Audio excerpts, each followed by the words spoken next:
My goodness. Why? Every time. Every time. Every time. I could have sworn I saw the levels moving. That's my bad, y'all. How long? Audio. Okay. Boom. I wasn't going for too long. It was only a couple of minutes. Give me 1 second. Why does this every single time not want to work? I swear. Okay. Where's the mic? Oh, there it is. Okay. Where are you at? Where are you at? DJI, I'm going to slap you. Come on. I mean, technically it could be my computer. I'm gonna have to redo saying hi to everybody because the mic was.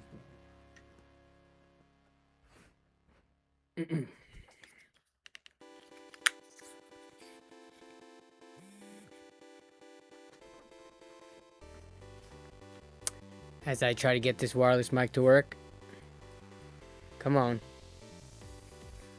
Mic check. Yeah, what the heck's going on? What is going on? We might have to go wired mic today. Which does sound more bassy. Mic check. What? How am I gonna have technical difficulties? Put it back in the case. Let it sink. Come on. Come on, mics. You know what you're doing.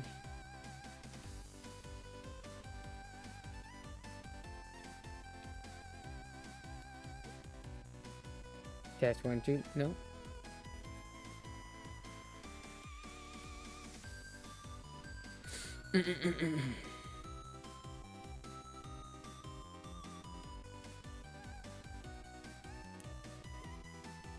Alright, we're going without the wireless mic today. Maybe I'll get it fixed later, but Heavy Metal Tech, thank you for the $2 super chat. I apologize. I eventually caught it, but that was my bad. Alright. Craig was first today, as was Ant-Man, the early gang. What up, y'all? And then we got Kale and Dragon tonight, who saw nothing on Prime Day that mattered, sadly. Anyone have any luck? And I was saying, we've only bought, I haven't bought any electronics yet for Prime Day. We only bought stuff for the house, and I still need to buy more things for the house and for the girls. But hopefully we can find a decent amount of things today that we actually need, not just want. Grimlong, I've been putting things in my cart for the last month just to wait for Prime Day, and a lot of them went up in price during Prime Day. That's not supposed to happen. What up, Heavy Matter Tech? Thank you for the super chat again. I appreciate it.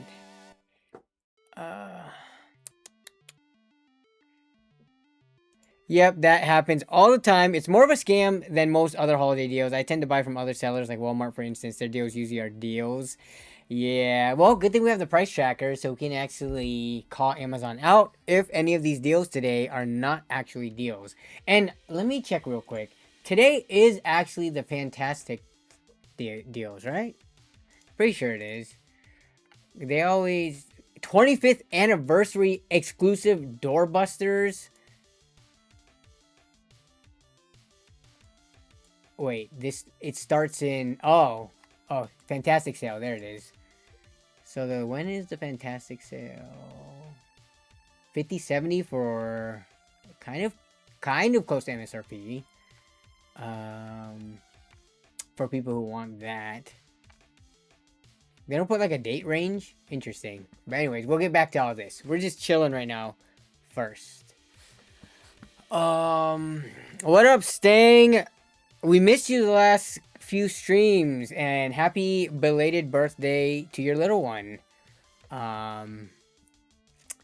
Yeah, because I was gonna say happy birthday last week. Well, technically happy early birthday, but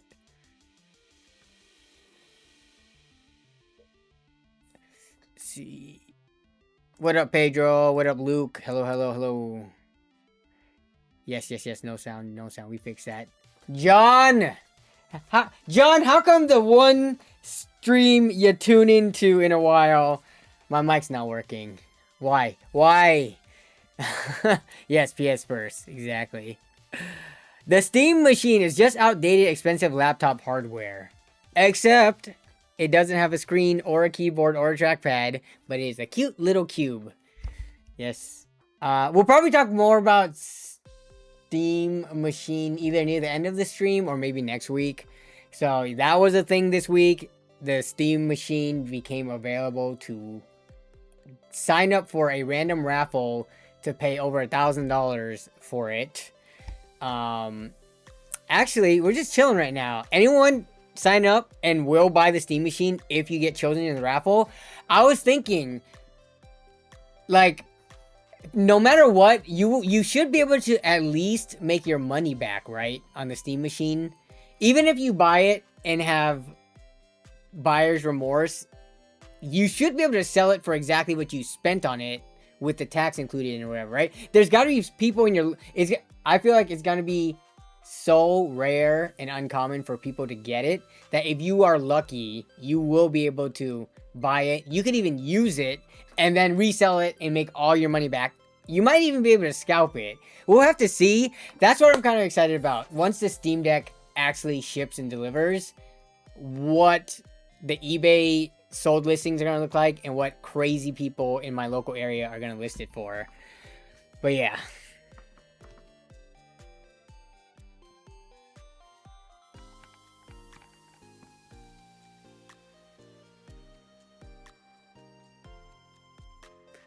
In Decline was right on the Steam Machine price. Everyone else got it wrong.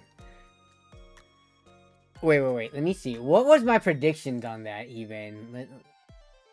Let's take a look at tech predictions. I think... What was it? Steam Machine. So this was back in... Okay, the last time I did a prediction on the Steam Machine price, this technically was December.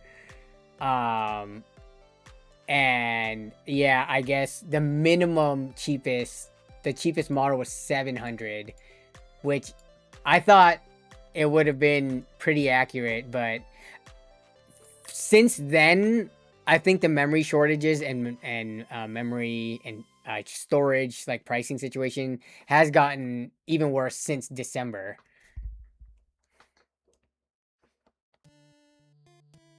I don't think I gave a prediction after that for the Steam Machine, but yeah. Also, if there's any deals you guys want me to look at, just put them in the stream submissions, and I'll pull them up during the stream as we go deal hunting. But yeah. You kind of like the idea that the mic defaults to muted. I'm very bad at that. Come on, Link. Yeah. I don't know what I messed with here. Maybe this one might connect. Are you gonna connect? None of these are linking. Why?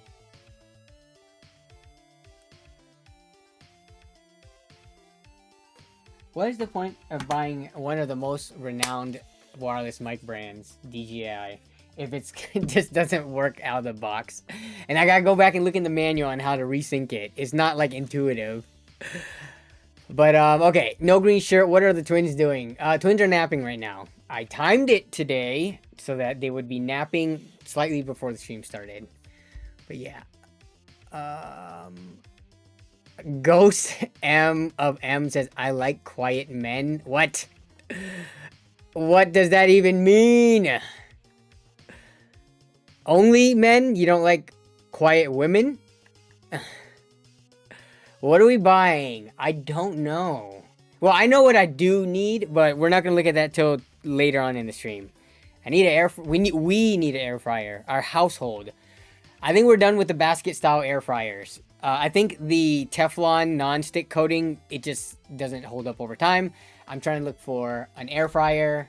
Probably more like a air fryer oven type thing, like a countertop oven with a stainless steel basket, so I can go at it when grime and stuff gets on there and not have to worry about eating Teflon. So, and then I do need a restock on t-shirts, plain colored t-shirts. So I'll be looking for that as well. For Prime Day, I bought Gamer Subs and Blue Chew. Subs or Subs? Gamer Subs? Wait. Gamers.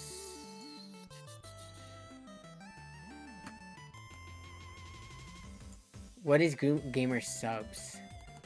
I know what Blue Chew is, but Gamer Subs. Yes, happy late. Was this past weekend? Yes, this past weekend was Father's Day. Sorry. It's been a long week.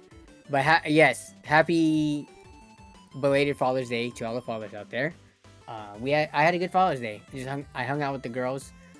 It was good stuff. Why would you show Amazon deals? Jeff don't want you having a personal computer.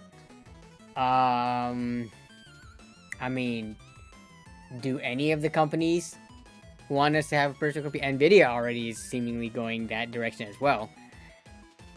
I bought a smart Wi-Fi plug so I can turn my PC on and off with Alexa.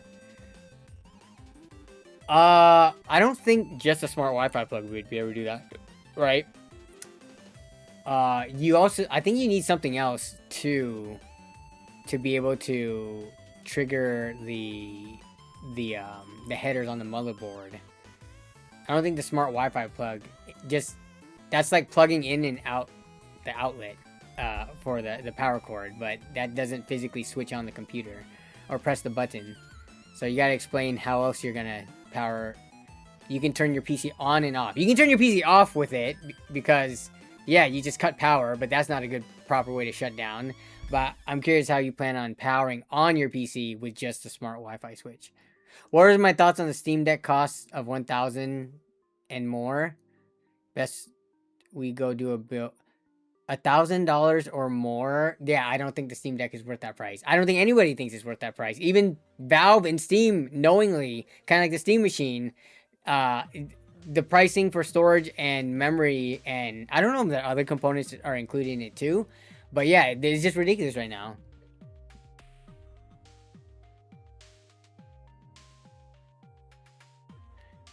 I bought the Fosse Audio IM4 in-ear monitors. You need some for incoming hot summer days. Other than that, nothing really noticeably worth. Yeah. Why do you guys use Amazon? They are the enemy. I mean, because the brick and mortars doesn't have everything that we're looking for. I mean, is shopping at Walmart or other megacorps that much better? You're probably gonna say like, oh, shop local. Bro, I don't know where you live, but the mom and pop shops around me, at least, they don't have the stuff that I'm looking for, especially when it comes to PC hardware.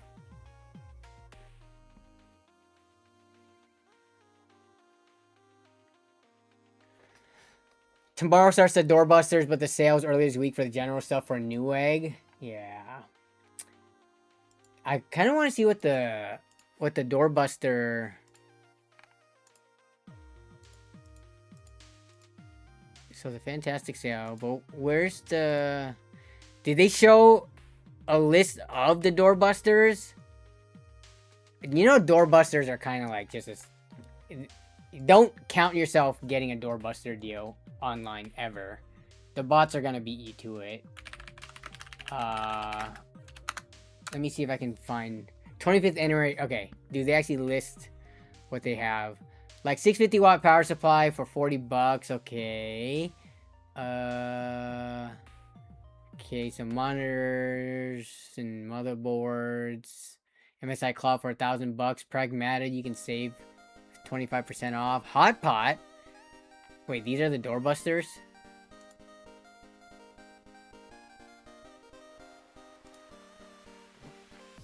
Dude, this... Add all to calendar. Creality Ender 3 printer, 9700X for $250.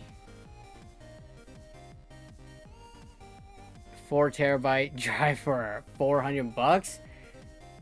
Dude, these are actually kind of weak Doorbuster deals. I think these would actually still be in stock. I was thinking, when did they last have those crazy doorbusters? I think this was back in like October. The last time Newegg had their Fantastic Deals 2 or whatever. They actually had some crazy doorbusters that time around. This time, actually, this laptop, $1,500 for a 5070 Ti laptop. That's actually in terms of the specs, that's pretty. You wouldn't be able to find that easily otherwise. But yeah, other than that, not okay.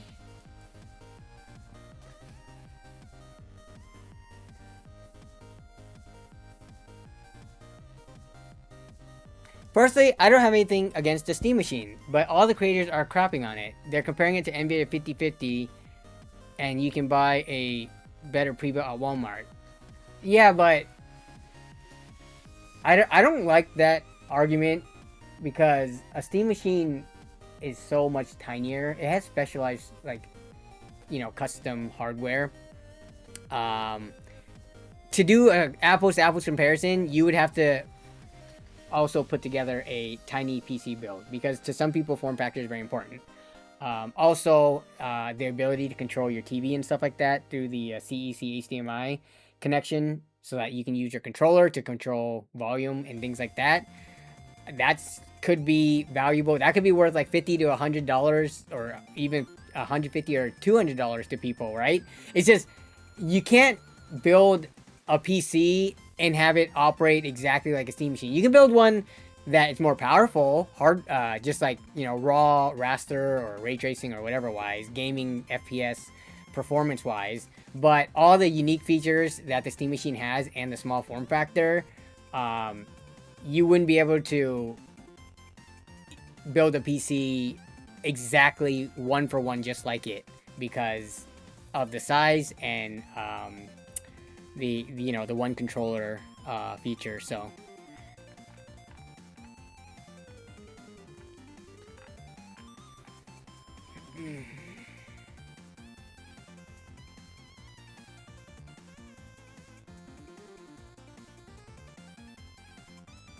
yeah, see, people can run SteamOS or Bazite or whatever flavor of Linux they want, and build their own PCs, and that's fine. Steam Machine can exist, and DIY PC building can exist. I don't feel the need to like dogpile on to the Steam Machine hate, just because I think Valve, honestly, I think they tried to make it way more affordable. They just couldn't, right? Should they have taken a hit and lose money on it just if it drives up more Steam game sales, which they make a crap ton more money from? I don't know, like what they did with the Steam Deck. I didn't see any of the interviews or conversations that like Linus or I think Gamers Nexus and stuff, like any of the creators that had interviews with Steam. I did not see, and I don't know if they even would have talked about that, of why they didn't want to subsidize it. So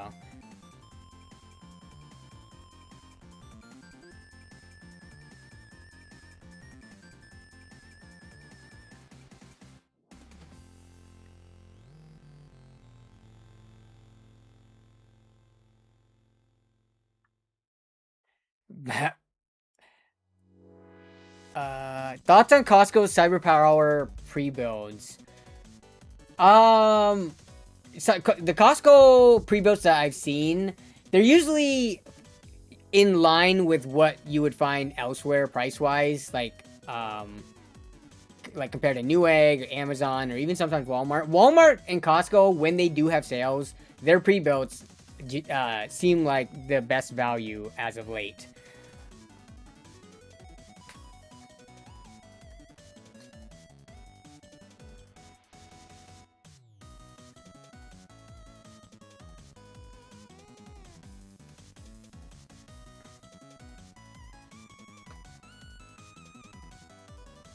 Okay, let me skip. For Amazon is not the enemy law.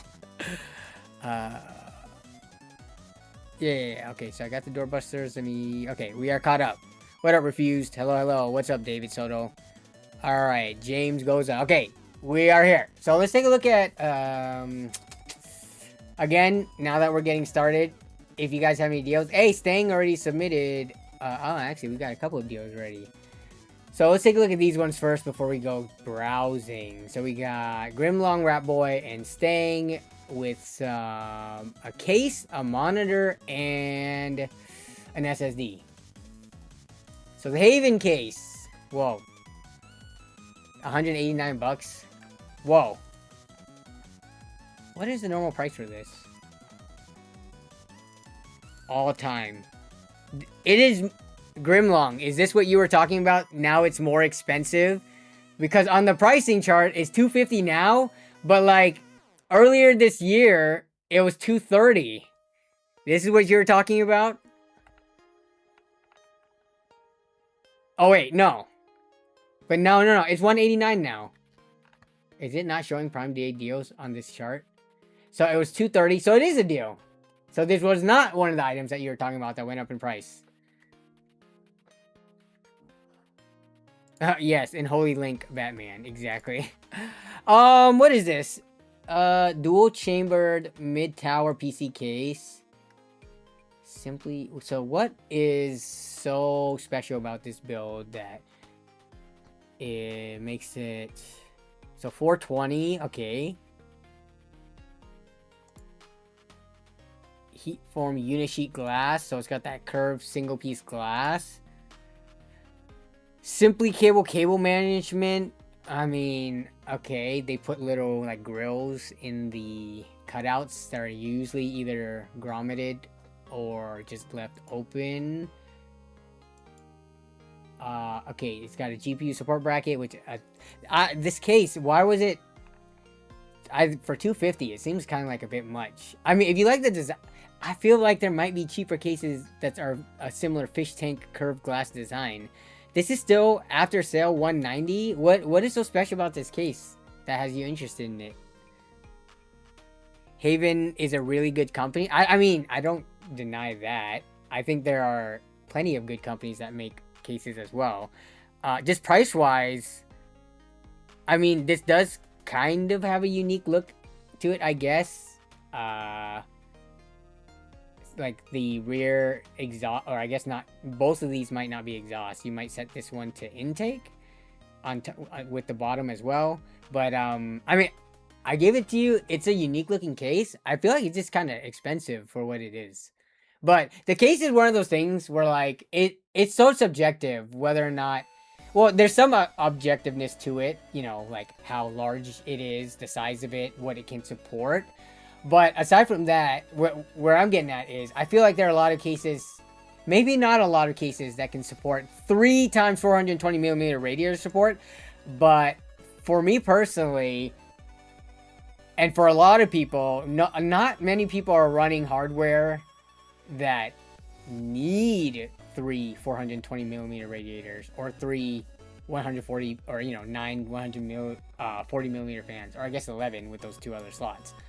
Like, this is like for some super overkill cooling, feels like, but at a premium price. You think it's the best looking fish tank out there? Okay, gotcha. For me, fish tanks look like fish tanks. Like, there's slight variations to fish tanks, but I think, you know, the fish tanks look so similar where I would a lot of the times when I pick a case, price is like one of the top 2. I think features should always be your top reason to buy a specific case, right? Whether it be because it has a handle, it's a certain size, it has like this front IO, whatever. But I think that kind of almost for me usually ties with price. I will be willing to just choose a whole different case from my dream case if it comes in at like half the cost, right? So I think the most basic modern case does such a good job that for me to be convinced to spend a lot more money, a case has to bring a lot to the table. Like, we have so many cases under like 90 or 80 bucks that does a lot already to, you know, for what you need in a PC, that spending like double to triple the price it's a hard convince for me. I don't like the Haven cases because it's too unique and you have to service a certain way. What do you mean, service it a certain way? Yeah, I wish I had more room to display my case. I just don't have that luxury. For me, it's not even room. I have plenty of room. I just still prefer smaller cases for the ease of maneuverability. But I'll post this too. So what I'm gonna do is I'm gonna update the where is it? I'm gonna update the description section with links. So let me do this real quick as I pull these up. Haven HS420.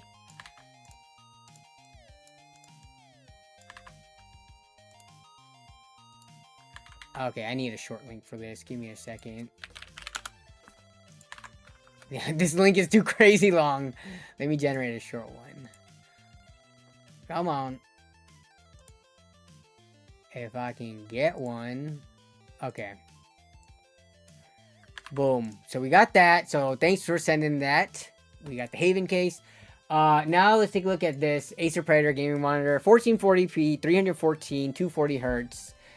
Okay, so it's 314 right now on Prime. What is this?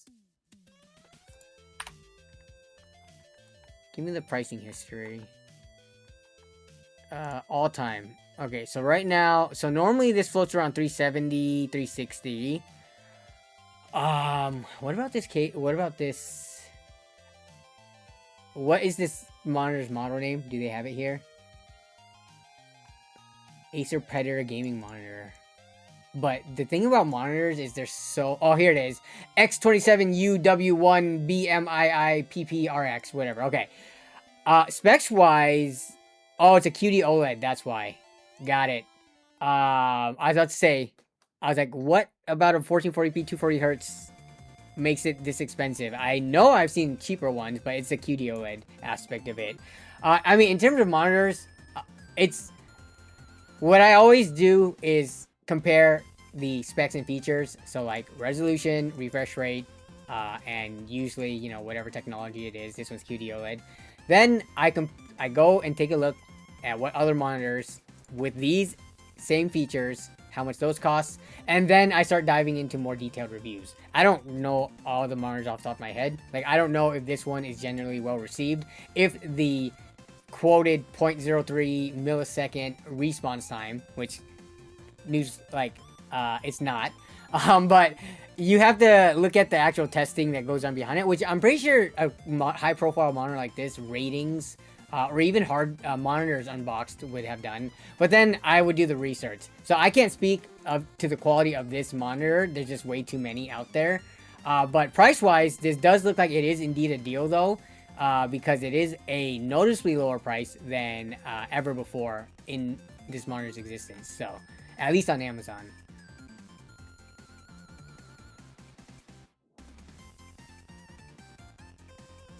$27" too small for your taste. 27 1440p, I feel like is a very common like sweet spot for people. So what would your ideal size be? Like 30 plus? So here's an 880 Legend, 2 terabyte Legend 710. PCI Express 3.0. We're looking at a Gen 3 x 4 drive. Almost $200 for 2 terabytes. There's got to be better deals than this, right? Let me see. Without knowing all the 2 terabyte NVMe. What do you got for us, Amazon? You gonna let us down? 2 terabyte, but it's Gen 4. Oh gosh. Right, here's a brand that people probably would not be comfortable buying, Ryobi. But this is closer in price. This is a Gen 4 drive. But also 2 terabytes. Wow, they are really not letting up on the pricing for storage, huh? I bet RAM's not gonna look good either. Okay, let's take a look at Prime Day. What do we got? Sabrent Rocket. 240, 245. Jeez. 243, 206 Samsung. This one's a Gen 5 drive. Wait, it's 1 terabyte. Why would you show me 1 terabyte when I asked for 2 terabyte? Well, King Spec. Yep, rarely. Dang. What? So this is a Gen 3 drive, but what else about it?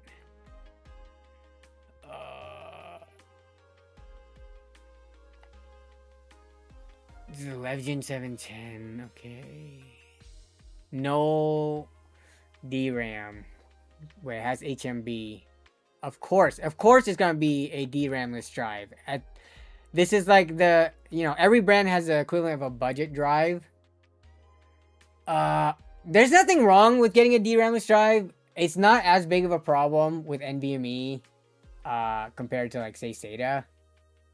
If you're just looking for flat out like capacity, yeah, this is looking like the best deal. I mean, it's a tough sell, but it's the best price that we have for any 2 terabyte NVMe drive. Just, yeah, PCI Express 3.0 is not the end of the world. I just pointed it out just because it's kind of surprising that, like, this is the only thing that is reasonably priced. 3.0 is still plenty fast for most people. It loads games fine. It boots into Windows fine. It opens programs fine. Just raw, like, drive to drive transfer is going to be noticeably slower than Gen 4 and 5. But for most people, that doesn't matter. Not everyone's like a video editor, and not everyone like moves gigantic files and folders around. So, it is on sale. I don't know. This is technically considered a deal. It is one of the best prices for a 2 terabyte SSD. But, like, at this point, here's a question for you guys, actually.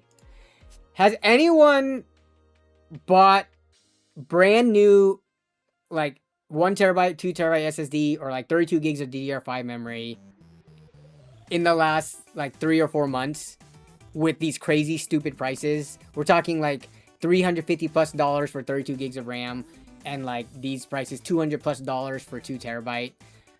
I'm just curious that, like, even though this is technically the best price around at the moment, are people actually just giving in and buying it because they need it, or are people looking to the used market, or are people just holding off and using what storage they have right now, and stuff like that?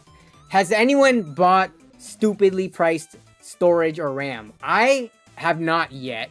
I've been able to hold off, but I'm different because as a content creator, I usually hold a decent amount, and just like as a PC builder, I hold some inventory on hand, and I've not had to like succumb to these prices yet. But Eddie, thank you for the hydrate reminder.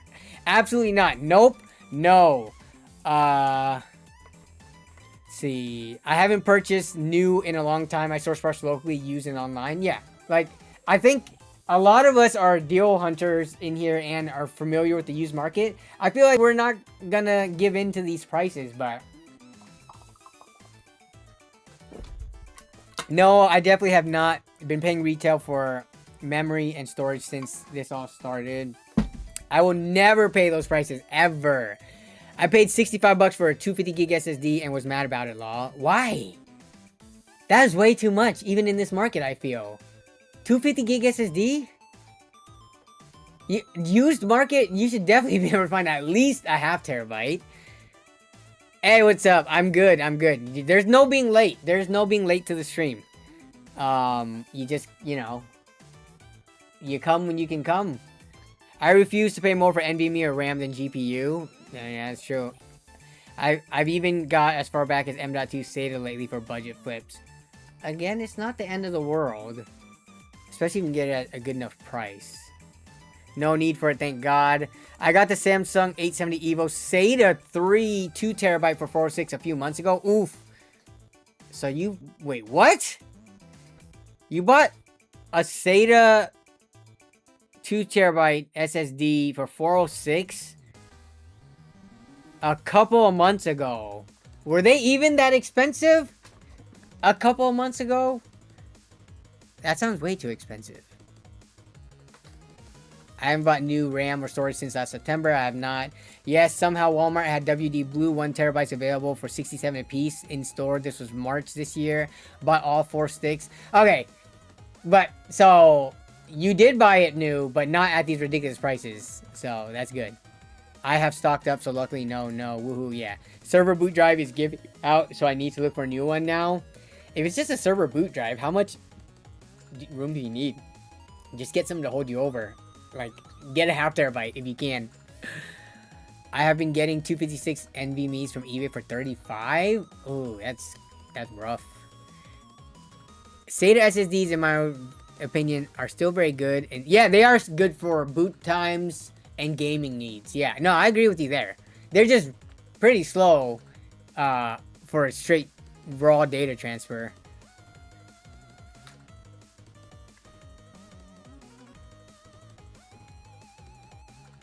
$2 TB Gen 4 for $189 in March. Yeah, so that would match this deal essentially. So yeah, now I bought some used storage over the last few months when needed. Got super lucky on some HDDs. Okay, so yeah, it sounds like not many people are even in the market, even with some of these sales, because this pricing is horrible. Jeez.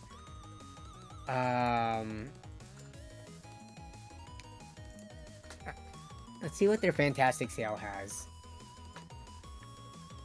I will say a 5070 for just 20 or 30 bucks over MSRP doesn't seem like the worst. Wait, discounts available. Click here for your promo code.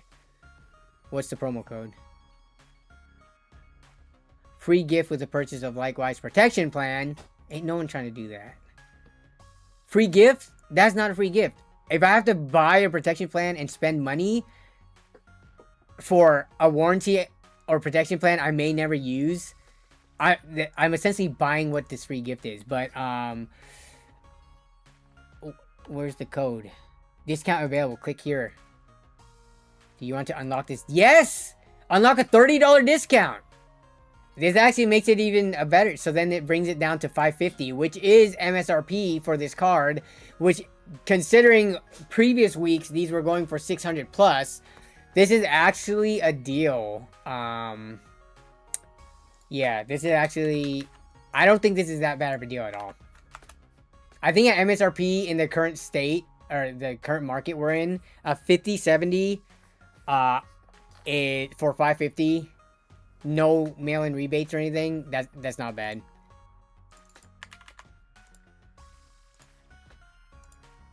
Free is rarely free, yeah.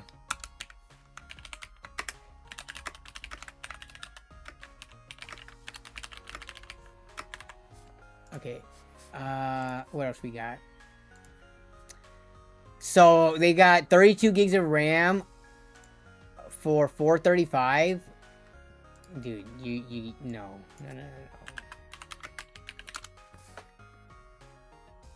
5600. What is this fantastic deal RAM? Corsair Vengeance. So we've got okay, 6,000 mega transfers per second, CL30, 32 gigs. There's no way. 435? Come on, we should be able to find better here, right?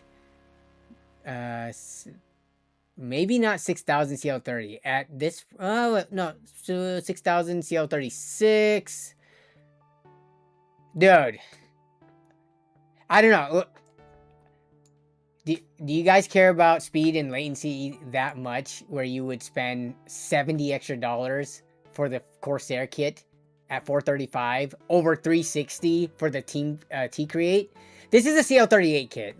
So CL36, CL36,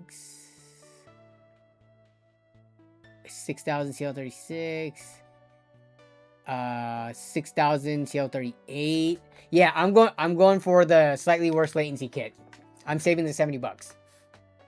I would fail a blind test if you put these two kits, this kit right here next to this kit in identical computers, and ran a game and turned off the monitoring software. I wouldn't be able to tell.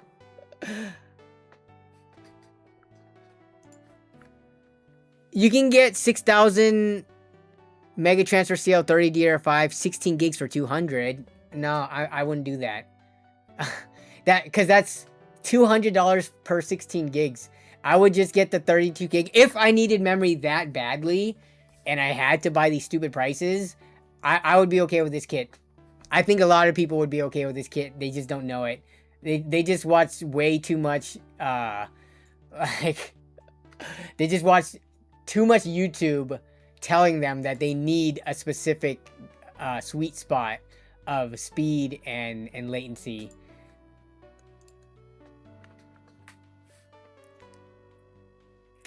$435 for 32 gigs DDR5. I'd rather go to local college, pop open a lab computer, and use DDR5 blanks at that price.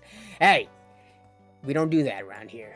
That's theft. You wouldn't steal memory from a local library or local college, would you?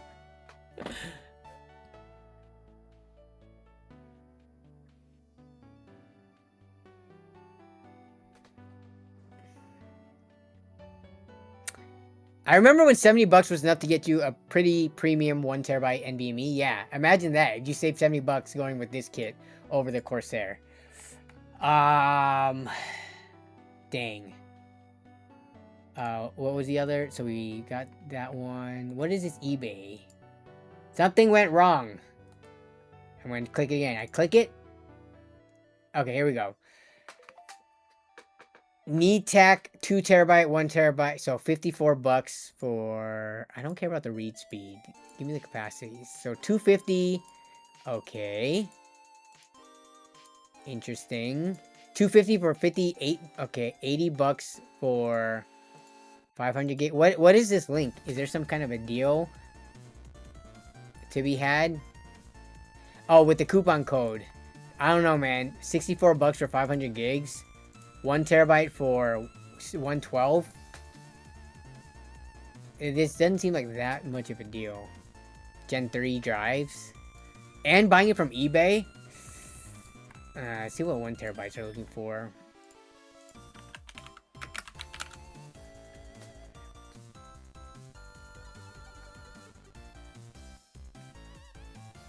$16 gigs is more than enough with SteamOS. Yeah. I think on a Windows PC though, and supposedly they're thinking developers and are gonna like optimize games for the Steam machine and stuff like that. But if we're talking Windows PC, I don't know if 16 gigs. You could make 16 gigs work. I mean, I built budget builds with 16 gigs of RAM recently, and they work. But I think DDR4, I would be more okay with getting 16 gigs. Buying 16 gig kit of DDR5, just something about it just feels so wrong. 16 gig kits weren't even really a thing for a long time when DDR5 came out, and it was always there, but like it would never pop up when you do searches and stuff. Like 32 gig was almost like the minimum standard for DDR5 for as long as it became like mainstream, and especially for the last couple of years when the prices went down. So, and I just don't think of DDR5 and 16 gigs like together.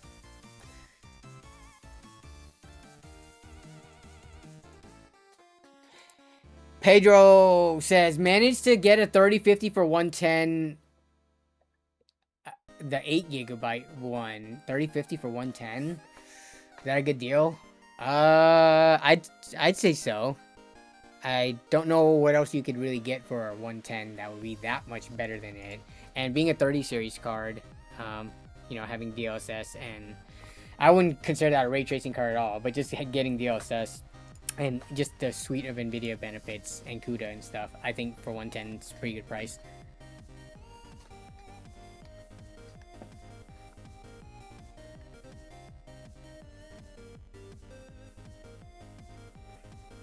Do I believe the 3070 Ti? GTA 6 is kind of a strange one. I for some reason have faith that Rockstar is going to be able to optimize the hell out of it. Because if you look at games like GTA 5 and you look at Red Dead Redemption 2, those two run on old hardware like really well. Even at the time, GTA 5, when it was a newer game, when it just released on PC, you playing with older hardware on it, it like ran decently well. So I know GTA 6 is gonna be like next gen and everything, and it's gonna be crazy at the cranked up max settings, but I don't know. I just have a feeling that Rockstar is gonna be able to come through and deliver, where if you are gonna be running like 30 series Nvidia cards or like 6000 series AMD cards, you're gonna be able to play the game. Obviously, you're gonna be playing at low to like medium low settings, but playing the game at those settings is better than not playing it at all. I have faith the 3070 Ti is going to be able to play GTA 6 just fine. And when I say just fine, I mean, we're talking, you're aiming for 50 to 60 FPS, right? This is not a tactical, fast-paced Twitch shooter. It is essentially a single-player game or like a dick-around multiplayer game. You do not need 300 FPS on a high refresh rate monitor to enjoy GTA. At least I don't, because I treat it like a single-player game. But yeah, that's my thoughts on it.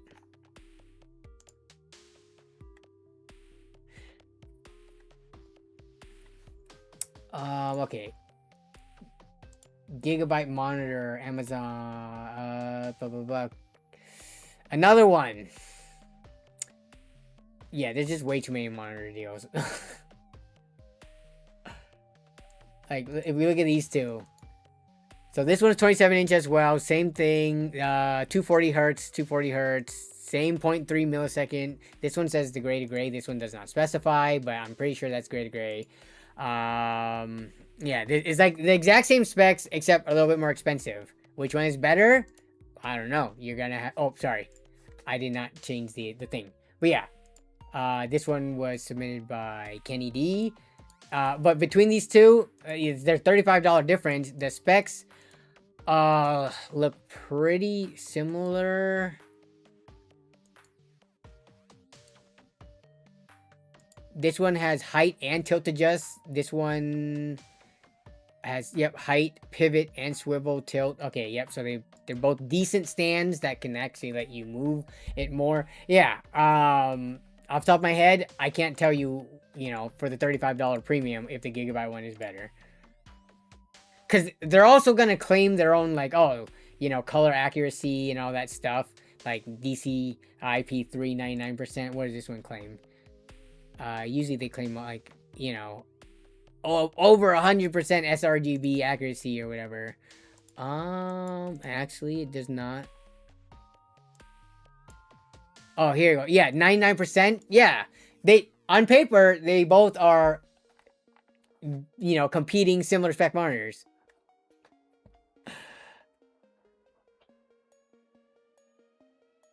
One has a Samsung, one has a... Do they even say on here? Or do you have to, like, look that up yourself? Yeah, searching the terms LG and Samsung, it's not coming up. Oh, here it is. The comments or the reviews save the day. Samsung didn't come up on here, though.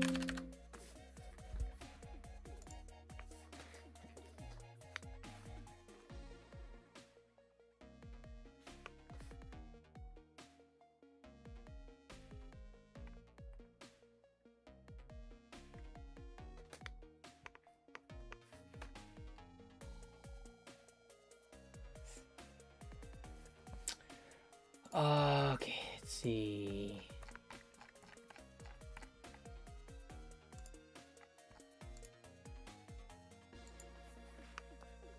Can I just like do a general Prime Day search? Here we go. Okay, Prime Day. Where is Amazon exclusive, premium brands, toys, computers? Huh? Electronics, I guess. Computers and accessories. Computer components. Let's look for that. Okay, the 7700X is on sale from $400. It was never worth $400 to begin with. What's the price history? You can't trick us.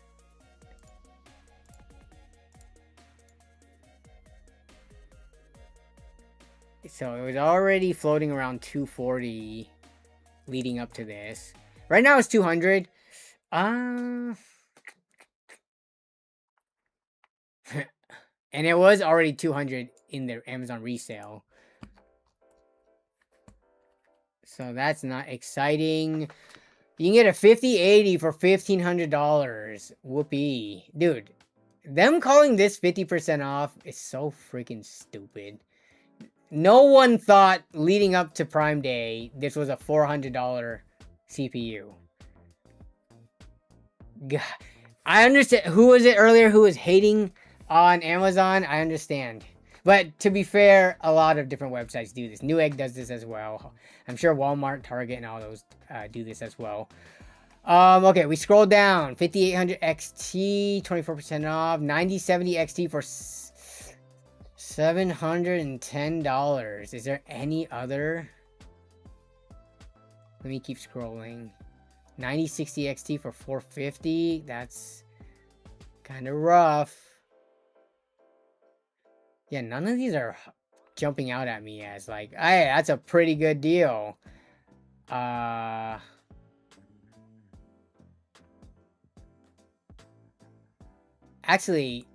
let me take a look at this. The Core Ultra 270K. So it's 264 right now. What has it been? It's actually a decent discount. This is usually around 300 bucks. So you save 35 bucks, and these processors were received generally pretty well. I have the 265K, not the 270K. This came out like a month or two after I released the video on my PC.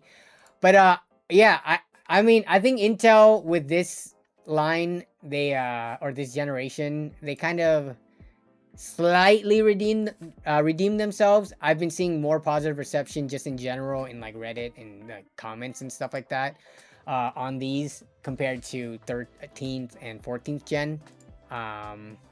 So this isn't a bad price if you are looking to build a current generation system, but I'm not as excited about it though. Just because processors were never badly priced to begin with.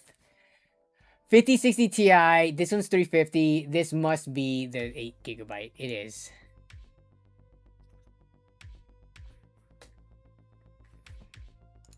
The thing about AM4 CPUs for me is, oh, I just got, remember when I bought the 7500F? It just came in. So it took 2 weeks because I bought it 2 weeks ago. At the end of, on June 10th, at the end of the AliExpress sale, and it just came in. So AliExpress, good price, because I spent $100 on this after tax and shipping, but pretty slow shipping. I was in no rush to get it, so I'm okay, but if you need it fast compared to Amazon, it's pretty slow. Going back to these, so so you said AM4 processors had some decent deals, like this 50. So this is down to 190. I mean, CPUs is one of those things where I probably would have bought it from Amazon resale anyways. So it is cheaper than the Amazon resale price right now. Not by much, but leading up to this, if you wanted one for, you know, less than $250, you could have gotten it decently easily for this. As well as 5800Xs are also not the most expensive processors in the world. So, and then I don't even know what AliExpress is looking like, but I would imagine AliExpress might have some even better prices, but...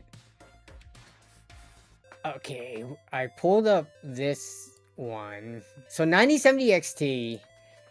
What was the MSRP on these again? I always forget if it's 600 or 650. Like, I always forget.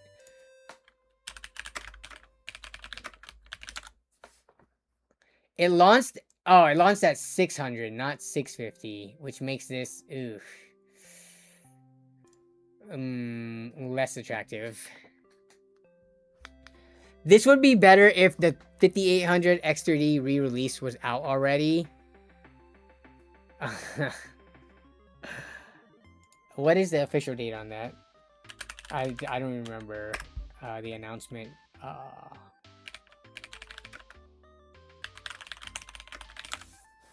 5800 X3D re-releases on June 25th. Tomorrow.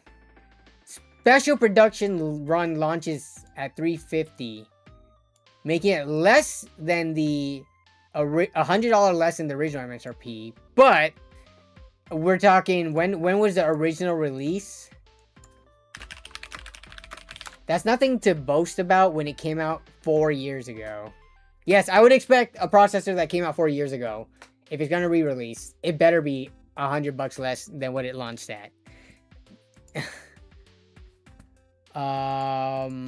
Okay, we scroll down. Yeah, all of these 1 terabyte drives for 150 are killing me right now. Right, is anyone interested in Ryzen 9 AM4 processors at all? What were these prices like? These leading up to this were 280. Warehouse deals have them down to like 270-ish. Right now it's going for 240. I just feel like, I don't know if many people are using all the threads and cores to justify a Ryzen 9 over the savings of a Ryzen 7. How much should a 1 terabyte SSD usually be? I don't know. I don't know how to answer that. What do you mean by usually? Like before, last September or whenever the prices started ramping up, they were like 40 to 50 bucks. Not even 1 year ago. Like last June or July, 1 terabyte SSD NVMe drives, Gen 4, were about 40 to 60 bucks depending on how crappy the drive was, or like how low end the drive was. Like the really budget drives, they went on sale for like 40 bucks. But then if you wanted something that was, that was a little bit nicer, it'd be anywhere from 50 to 60 bucks for 1 terabyte. That's how much they were usually be. But if you're talking about outside of the context of Prime Day, but with the crazy stupid shortages, they're like, these don't even look like sale prices to me. I could have sworn, I was just looking the other day and we were seeing $140, $130 1 terabyte drives. So I don't know what this brand is. I don't follow every random brand that pops up, but this must be a more premium one. This is a Gen 4 drive, but what's the speeds? Up to 7,000 megabytes per second for PS5. Yeah. This is on the pricier side. I don't consider this a deal.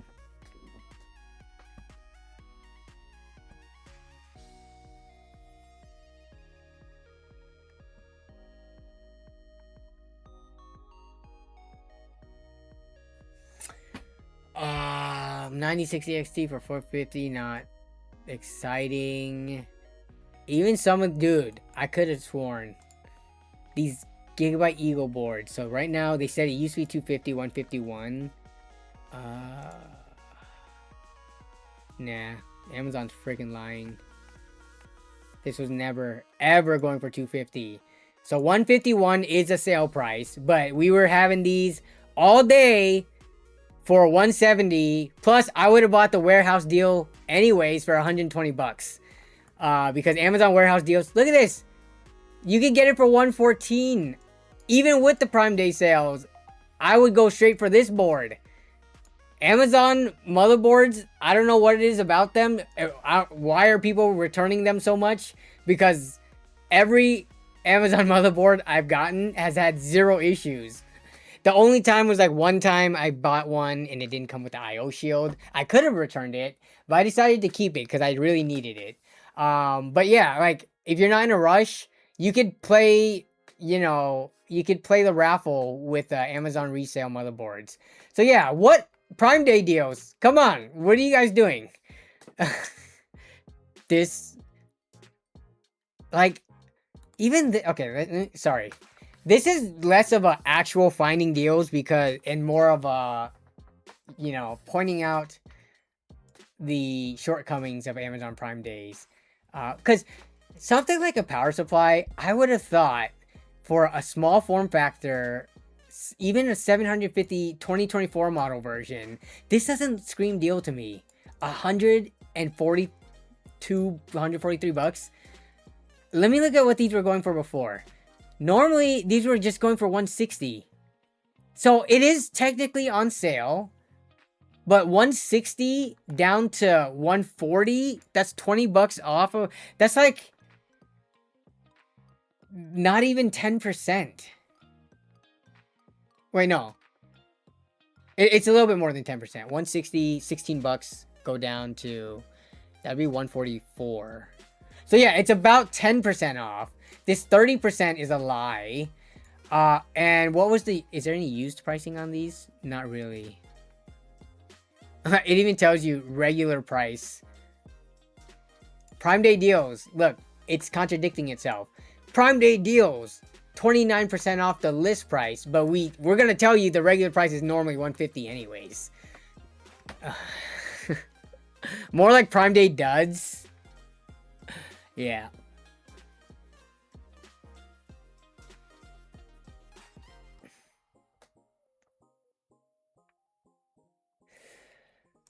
AM4 boards are indeed normally like 50 to 60.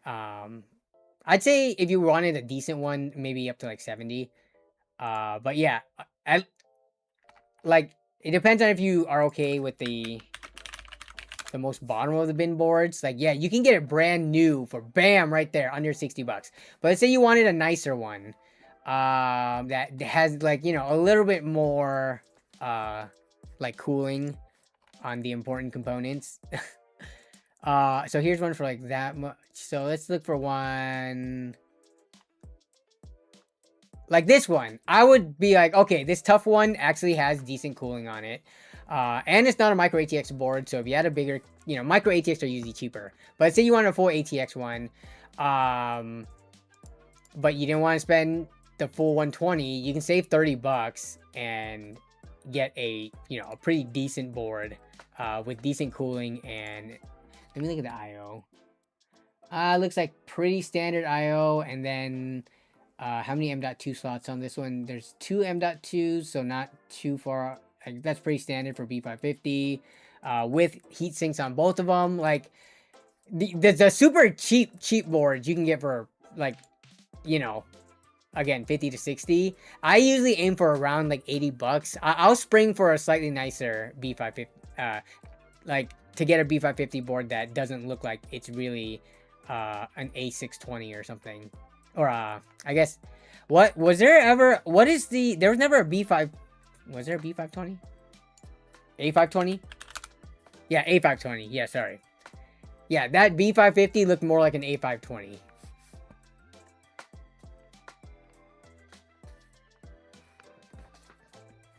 ASRock ITX Mobile, ITX what? What chipset? That's very important in terms of the context of, you know, if anyone's gonna buy it. 75 bucks. Okay, this is ASRock B550 ITX.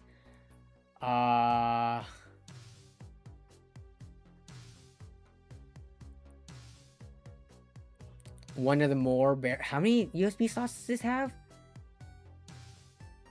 1C and what, 5 A's? Okay.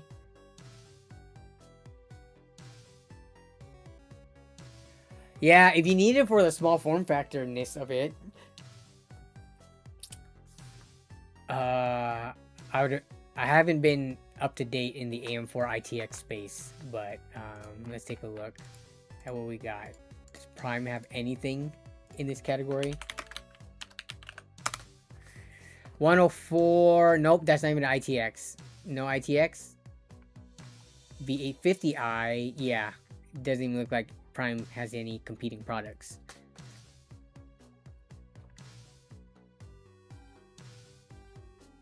Compared to sales 5 to 10 years ago, I would even say, I mean, I've been complaining about Prime Days deals sucking for a while, at least the last like 3 to 4 years.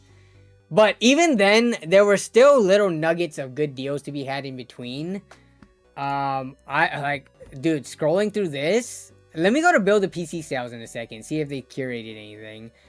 I mean, so stuff like this, you know, 360mm AIO for 67 bucks. That's a pretty good price, but I'm pretty sure we can find a Thermalright one for like 50 bucks. So relative to that, it's not that good of a deal. But like the deals are on stuff where like I don't think many people are caring about. I don't think people care about deals on AIOs and like cases as much as they do on like RAM and storage and like CPUs and graphics cards and stuff like that. And like plenty of power supply deals to be had, it looks like. But again, these were not that badly priced. Like this one, I've bought this before, BMG. So it's going for 66 right now. These were had for 70 bucks like all day. 70 bucks all day before. So this is on sale for $3. Are you kidding me right now? And I would buy these open box for like 55. So yeah, the like power supply deal is not exciting at all.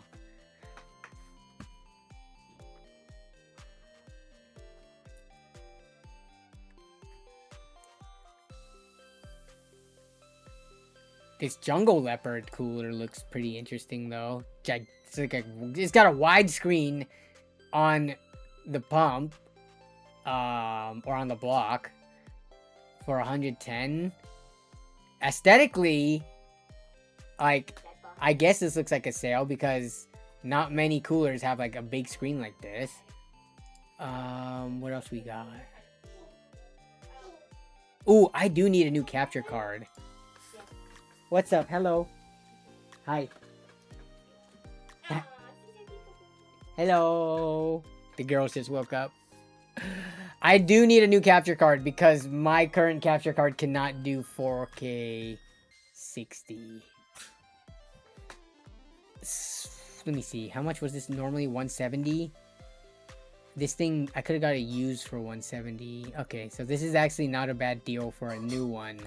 I'm going to Heavy Metal Tech says get the cooler and test it. Do it. No, wait, which one? We just looked at two different coolers. I'm gonna put this on my list on my personal browser. This is so expensive though for a capture card. My latest video, it was I did the testing in 4K, but it was captured in 1080p. And I stretched it up to 4K for the video because YouTube compresses anyways. But like to be able to actually capture 4K 60 would be nice, but and I don't know. This is kind of pricey. So yeah, it's like the only things that are even decently on sale. It's like such a niche item. Like I would say, yeah, this is the best time to buy one because for brand new, the price has not been this low for like a long time. But who the heck out there needs a capture card? Like me, other content creators, streamers, which is like not the majority of people. So yeah, all the stuff that doesn't usually move is on sale for a reason. Musetech case, Corsair 3500X. I like the 3500X. Geez, yeah, these just. Let me look at them. You have that capture card? How much did you pay for it, Jason? Did you get it on the deal too? I need it. I've been holding off on a 4K 60 capture card for so long. I definitely need to get one. I'm just too cheap. Why not get an Elgato capture card? I don't know if Elgato has a 4K 60 capture card. That 113. Yeah, see, I put in 4K 60 and it is definitely intentionally, let's see, it'll have pass-through. Yeah, so it has 4K 60 pass-through, but it does not have 4K 60 recording. Oh wait, or does it? No, it says pass. Why is it saying 4K 60 pass-through? Wait, and capture. I could have sworn the Elgato one. Let me see. Oh, it does have 4K 60 capture. Wait. This is normally 160. Wait. It does. But is it capturing in the MJPEG or whatever the heck that is? I need to look into this. There's a reason the AverMedia one is more expensive. I don't know if the quality on this one is I could have sworn. Chris, are you in the chat right now? I swear I talked to Chris about this one.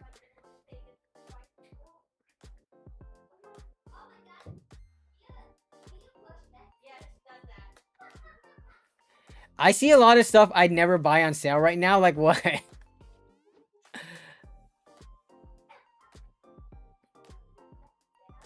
You want to hear a deal? I found a GameDS Atlas M1 PC case for 35 purchase from someone that bought a pallet from Amazon. Wait, Atlas M1.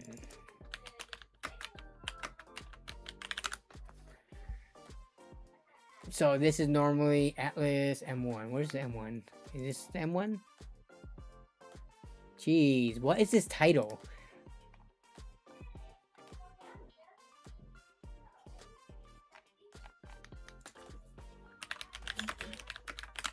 Atlas M1. Uh-oh. Give me a second to pull this up. Okay. Okay, so it was that one. You got for 35 bucks from an Amazon pallet reseller.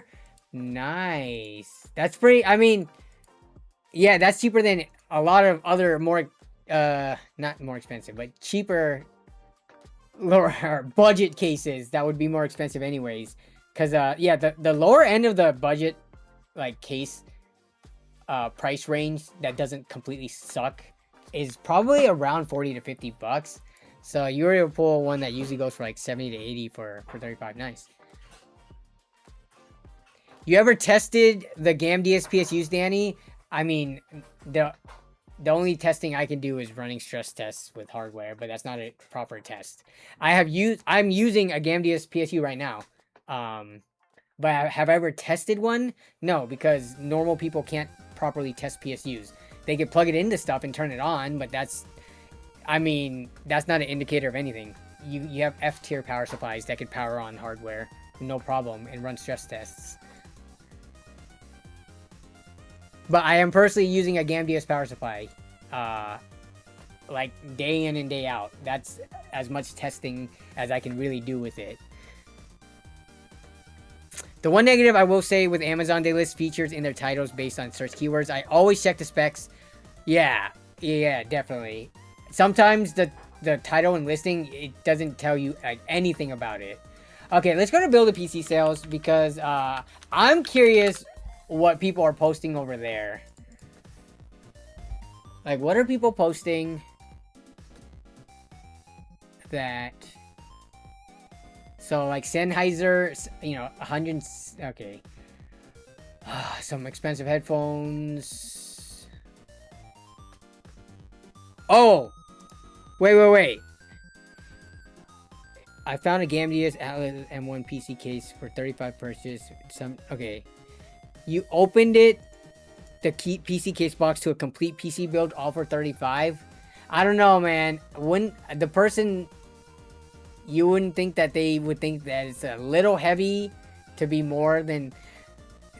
I don't know if I believe this story, because I do understand that Amazon pallet resellers, a lot of times they they aren't going to be specialists in everything that the pallet contains. A lot of these people probably, they don't know about PCs and stuff like that. But I would imagine if you're handing over someone a box that's supposed to be a PC case, and it just happens to, instead of weigh 10, 15 pounds, weigh 30 plus pounds, you would think that there might be an actual PC in there. So this is one of those stories where if you got it, congrats, that is like the deal of the century. But also, I have had people lie just for fake clout and internet points. So that's why I'm kind of sitting in the middle with it. Here's the thing though. If you really got the deal, my doubt is just, like proof that your deal is so good is not believable. Let's just say that.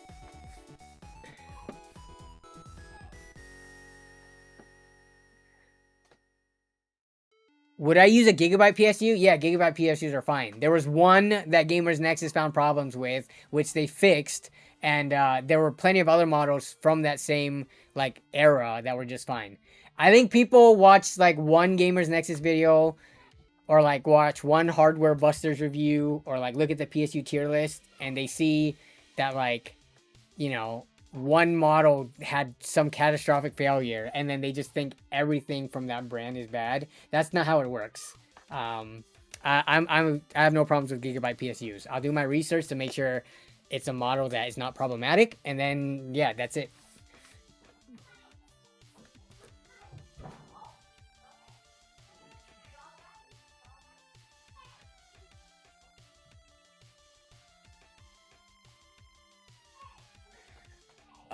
Okay, so let's take a look. Alienware OLED, man, OLED monitors. People are buying Alienware OLEDs. This one's 360 hertz. So from 240 to 360. Okay, I'm just curious, chat. Who here has a 360 hertz or higher refresh rate monitor?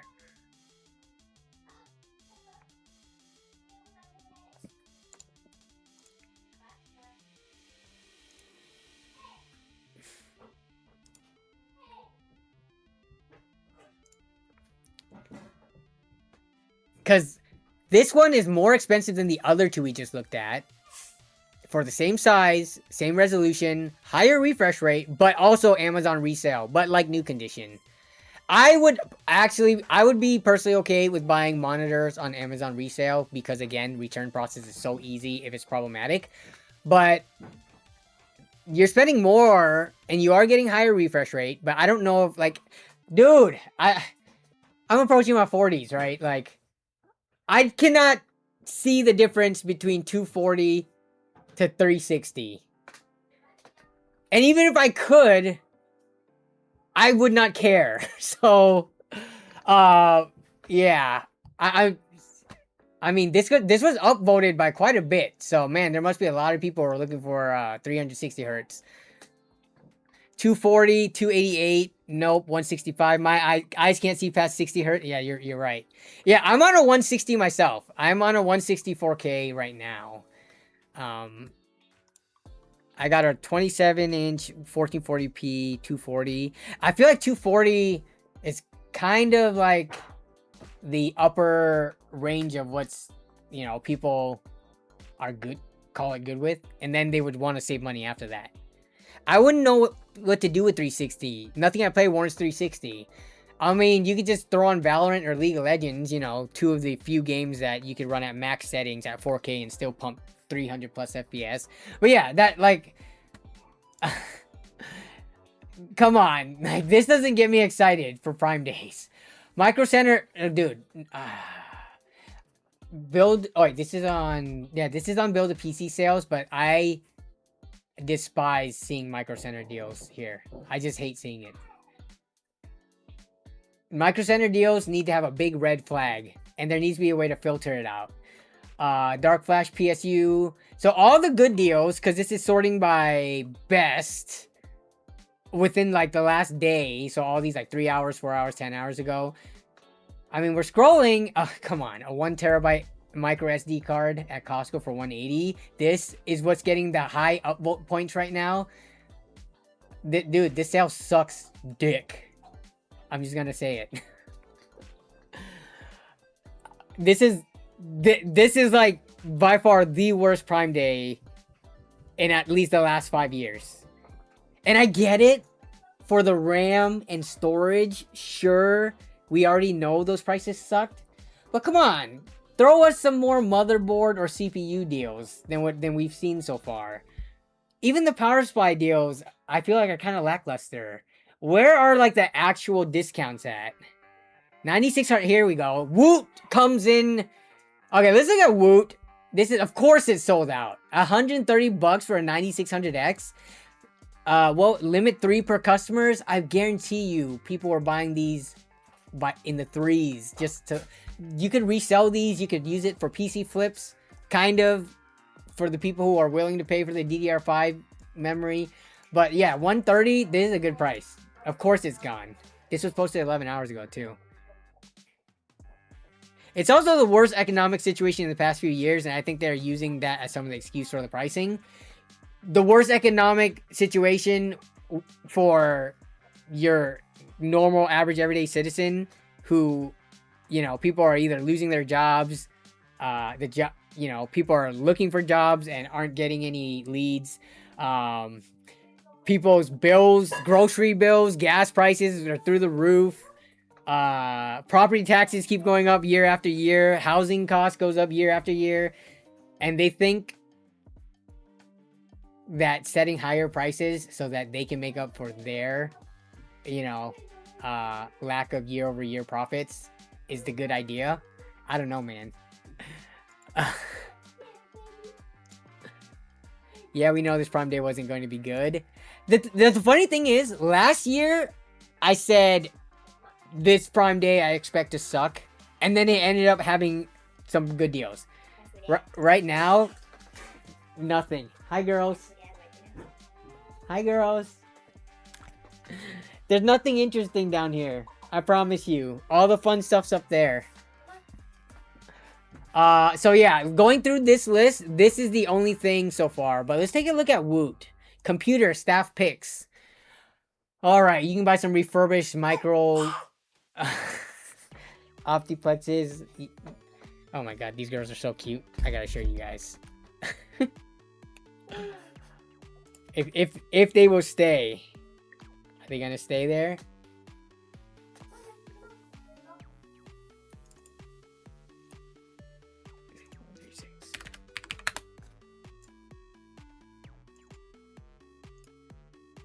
Oh no, they left.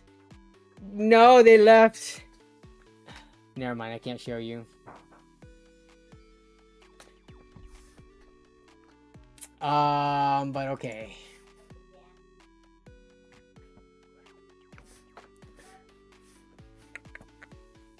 Ooh, we got some toner.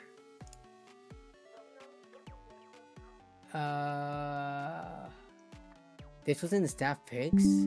Montech. Whoa. A Montech dual cooler. Dude, dual tower cooler for 23 bucks? How many heat pipes is this? Who cares how many heat pipes this is? It's 1, 2, 3, 4, 5, 6. Oh yeah, pretty standard. This is actually a pretty good deal. I'm gonna put this on. We haven't put much on the description section just because, you know, the deals be sucking right now. But this is actually a pretty good price. $23 Montech dual tower cooler.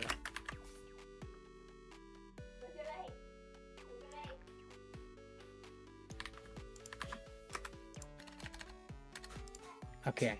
Yeah, this is I like this deal.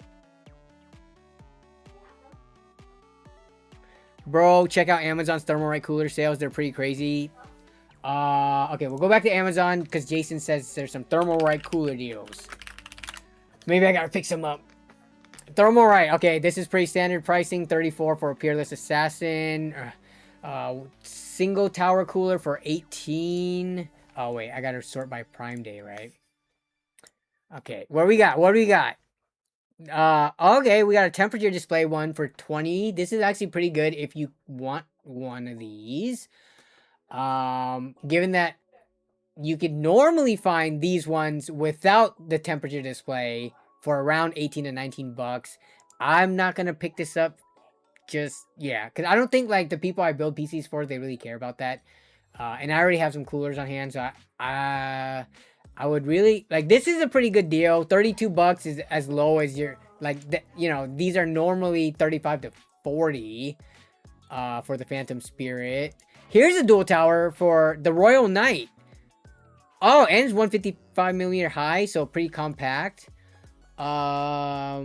This is like, okay, wait. So which one has more metal? Because that's going to determine which one's better at cooling.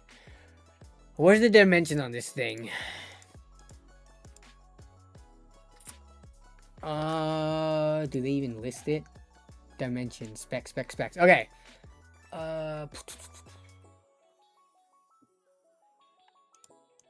Okay, of course, it's not going to have much information because this is a Woot listing.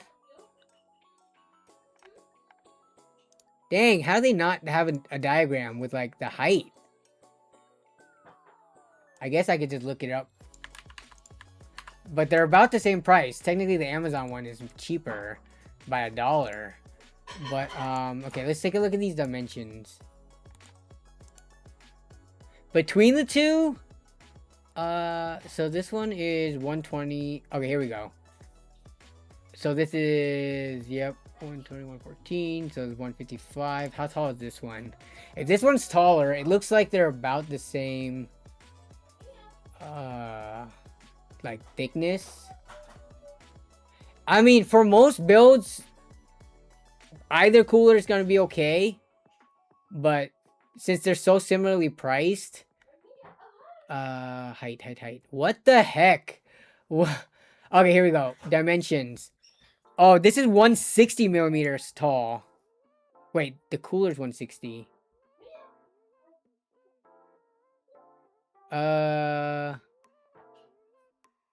No, I think that, okay, yeah, the other one's 150, that was 155. So, we're talking about 5 millimeters. That's not, that. Yeah, it's very close in size. Okay. This one's actually a pretty,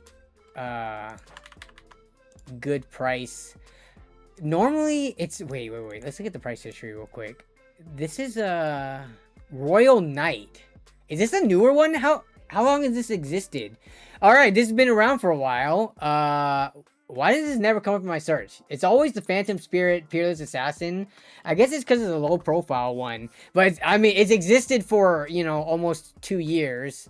627 days. Normally, it is 27 bucks. So, it is on sale for about $5. Does it have thinner fans? Oh, it does have thinner fans. No, it has a normal thickness center fan and thinner front fan. For RAM clearance, maybe? That again, I think that's fine. Again, just the amount of metal here, this should cool, like, even up to i7's Ryzen 7's just fine. But I know I've seen this, like the Royal Knight. The name looks familiar, but I personally never used one. I've only used the Peerless Assassin, Phantom Spirit, Assassin X, those ones. But this one, I wouldn't be against using it. So, let me see. $22. Dual Tower Thermalright Royal Knight. Oops. Let me get the short link.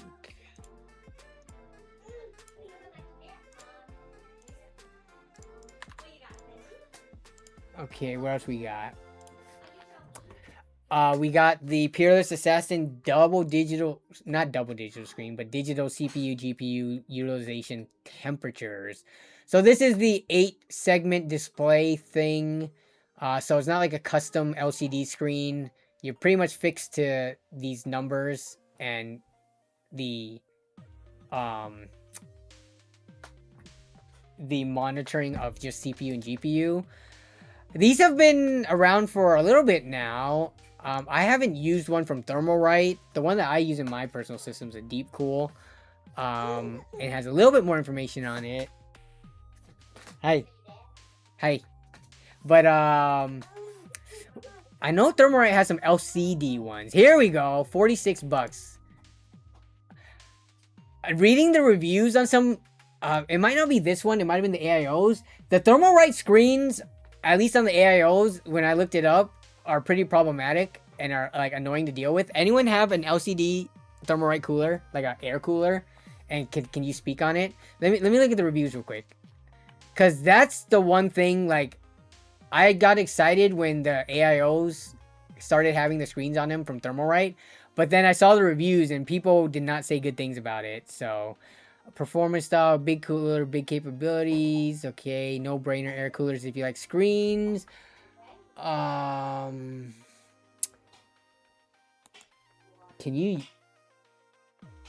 you set your own screen background, or is it like a fixed background and only the numbers and stuff change? Can I view this image? Here we go.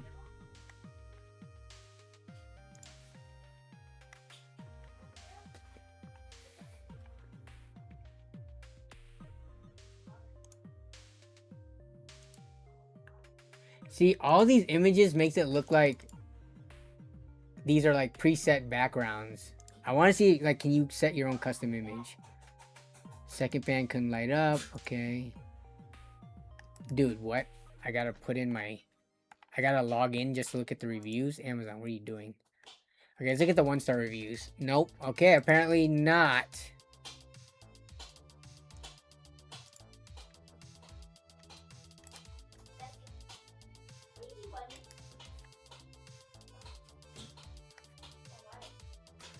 Let's see. A 360 AIO for 43 bucks. Where do these normally go for? So 43 right now. Typical price 55. Is that true? Let's take a look. Yeah, typical price. It's looking more like, yeah, 55. That's about right. So you can save 10 bucks, which is like almost, it is like 20%.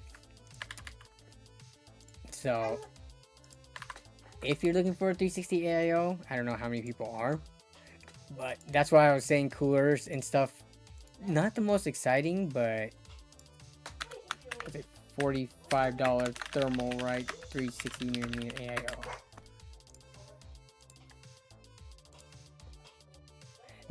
There are too many coolers for how many gamers exist out there. Like, there's not enough gamers to use up all the coolers that are on sale and that exist in warehouses around the world. Like, we don't need this many coolers. Jeez. There's not that high of a demand for coolers, like, ever.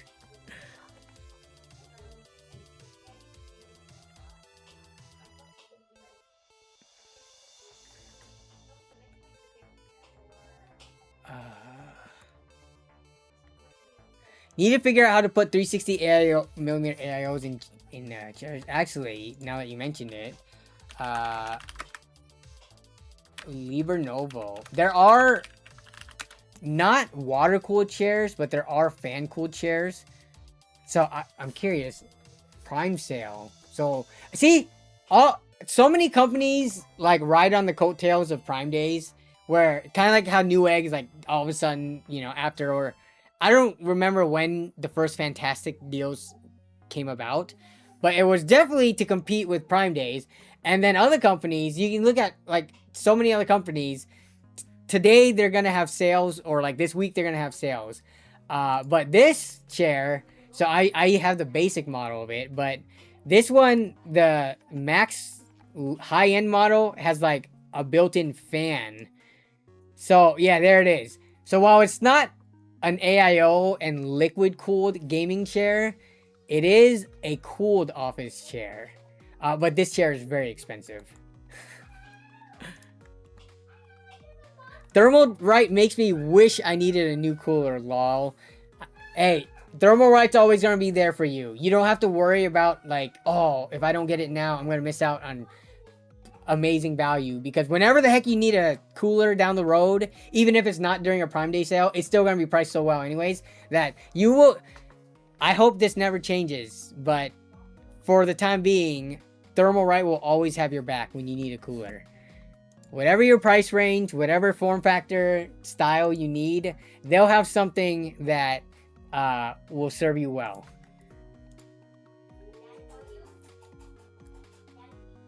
Nobody needs all these coolers. We really don't.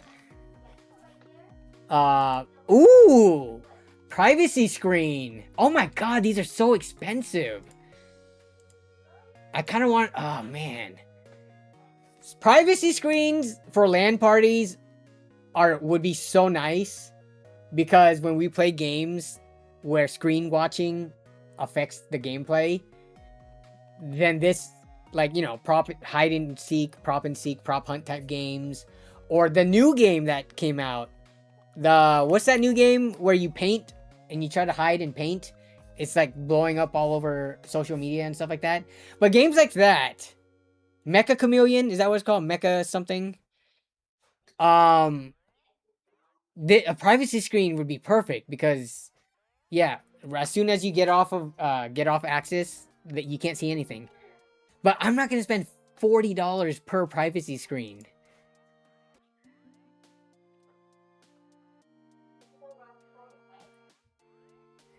See how I'm taking Thermalright for granted? This is why companies go out of business. Yeah. Just cut a hole in your current fan, your chair. I don't know if that would work. That might affect the structural integrity of the cushion. And then your butt might slouch into the hole. Cardboard box and some duct. I mean, we've done that. We've used blankets. We've used pizza boxes. But this would be like the bougie way. But dude, $40? Really? Is that how much these things are worth? To me, it just seems like such a simple thing. It's not even like an electronic device. Like, if these were $10, I could probably convince the gang to everybody pick one up. But $40 is a hard sell. And this is for, yeah, a 22-inch. Well, technically, 22-inch, you just stick it in the center. That it'll block enough. Yeah, where's the other one? This one is for 24-inch. Same price. But, yeah.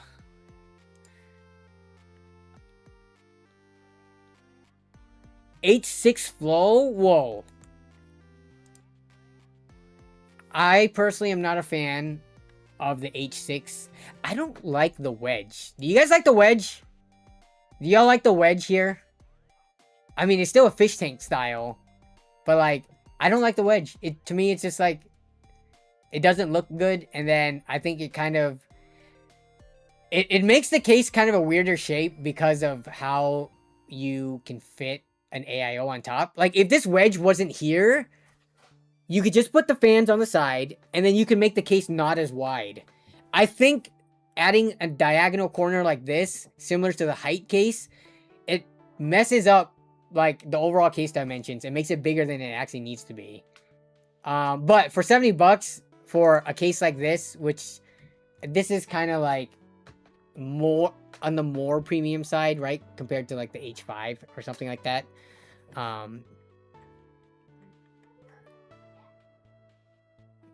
The price of privacy screens is high because sales volume is so low.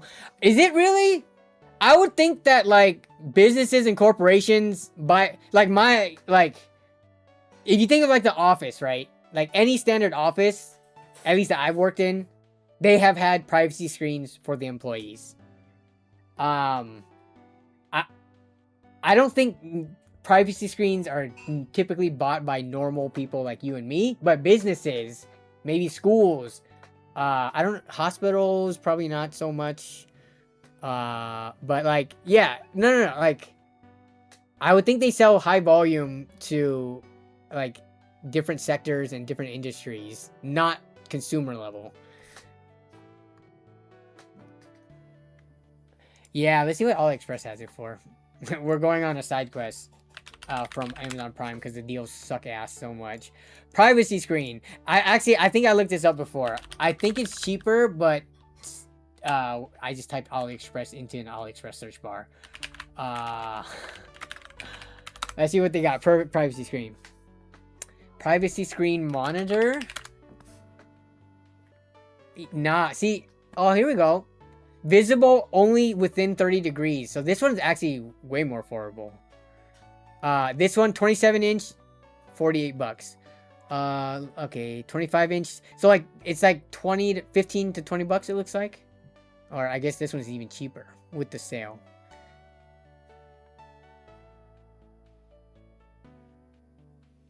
This one's 13-inch, 15-inch. So laptop ones are, oh my god, dirt cheap. But monitor ones, not so much. 15-inch, yeah.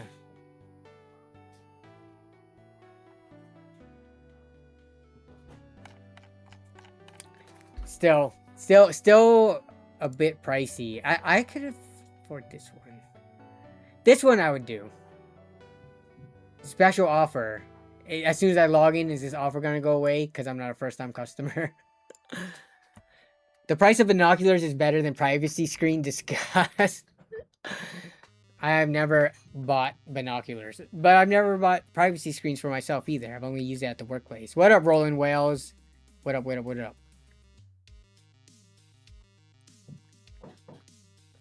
Haven't had an issue with Thermalright. Don't know how they even make money because they manufacture in-house all themselves. they aren't a brand that has to hire out the manufacturing and production of it. But even then, yeah, like for them to make it, put it in a box and packaging, and then ship it over here to the United States to my front door, all for 22 bucks. Kind of crazy.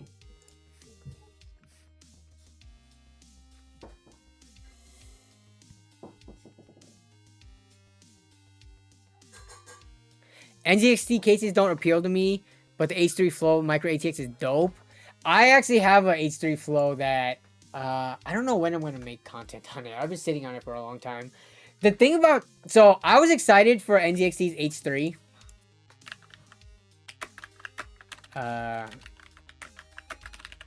Because it was a return to Micro ATX, which they had not done for a while.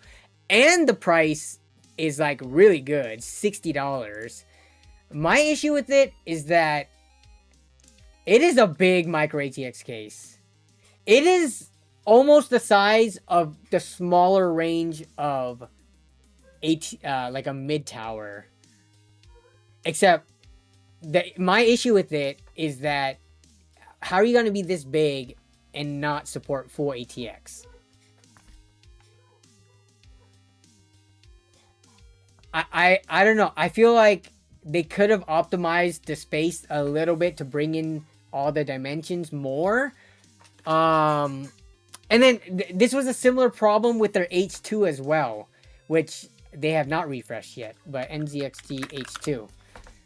Not the H2. What the heck was their H150? What was their ITX case? H210. The problem with the H210, it was a very similar thing. This is basically the size of smaller Micro ATX towers, but this is an ITX case. So like, it kills the proper, you know, the size proposition of it, at least in my opinion. So whenever I do make the content on this, I'm gonna put a small Micro ATX tower next to it and be like, NZXT, what the hell? Sorry, a small mid tower next to it. But other than that, I think I do like the design. It's very clean, very sleek, and I'm glad more companies... I'm always glad when companies are doing Micro ATX stuff. I just feel like... I don't know. I'm very picky when it comes to certain things about cases. Might be cheaper to buy... wait, let me see. Yeah, you're right. Or make them. Horse blinder sunglasses, 10 bucks or 11 bucks. Horse blinder glasses. Let's just do glasses, non-sunglasses. 15 bucks. I mean, at that point, just make cardboard, Google, you know, the VR cardboard thingies. I forgot what that was used with back in the day, and then just use that.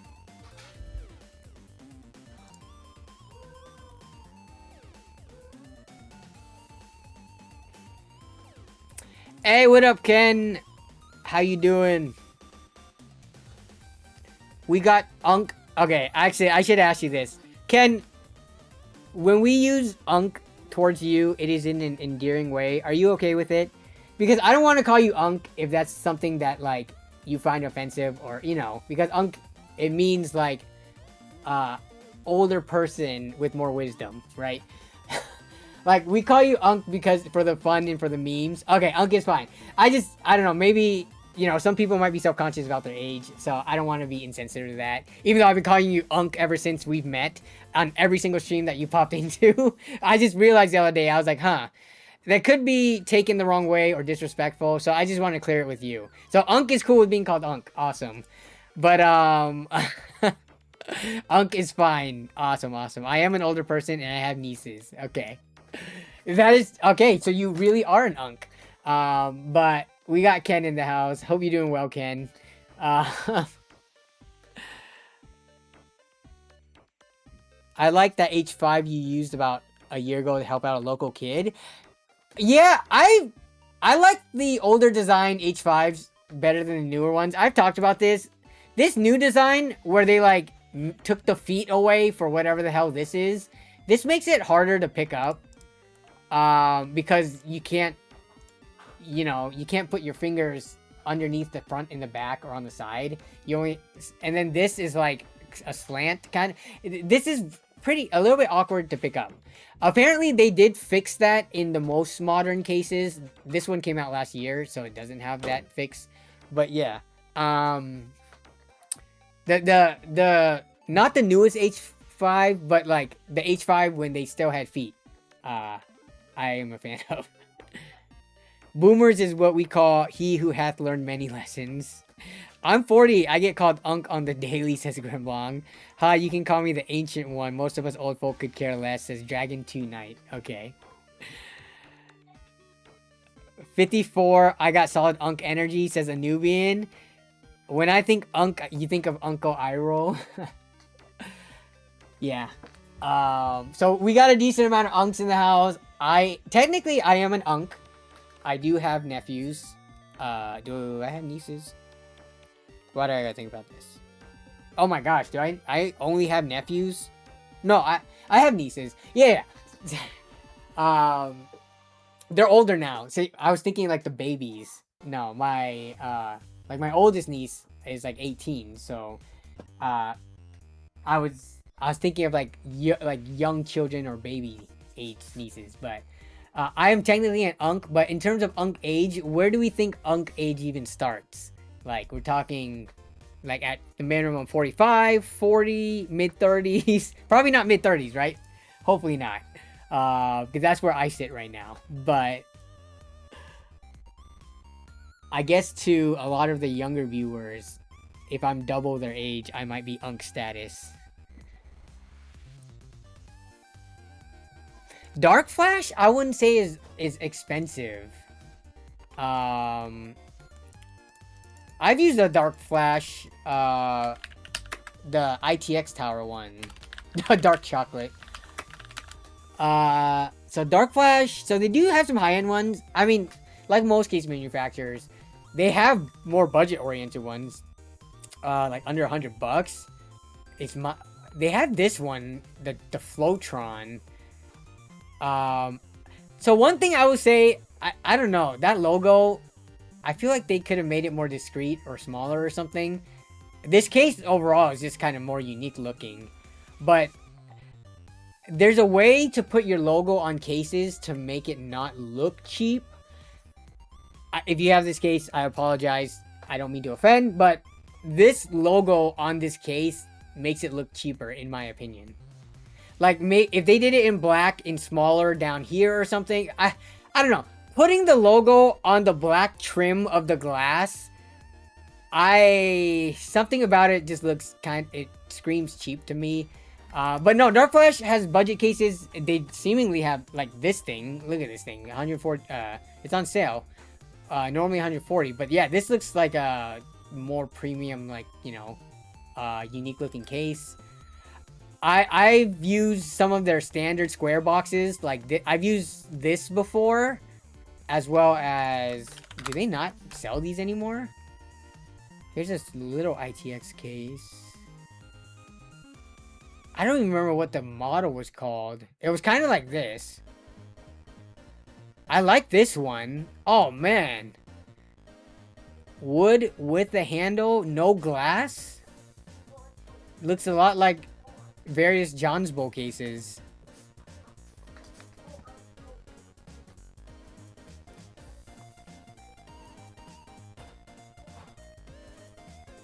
Wait, what is Amazon Haul? Did they rename it again? So it used to be Amazon Warehouse Deals, then they changed it to Amazon Resale. What's Amazon Hauls? What is this? Find new faves for way less. Is this just like random overstock or something? Dude, the way they've done this page, it looks like Temu. Amazon Haul is their Temu? Okay, yeah, it looks like AliExpress / Temu. Like, what is...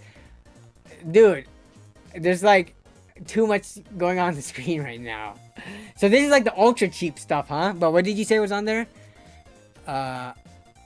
It's okay. Don't feel like you have to hold it back. Just scream it. That case looks mad cheap. Okay, magic erasers move. Does it now? Okay. I get so magic eraser. I think the way it works is like there's a lot of small fine particle that actually scratches it off. That's how it works. So I learned not to use that on my hard countertops because it could ruin the stone. Let's see. So Amazon haul. What were you saying? You said they had fans. Amazon haul has pretty good deals on fans and CPU air coolers under $10. Okay. So CPU cooler. Let's take a look. Under $10.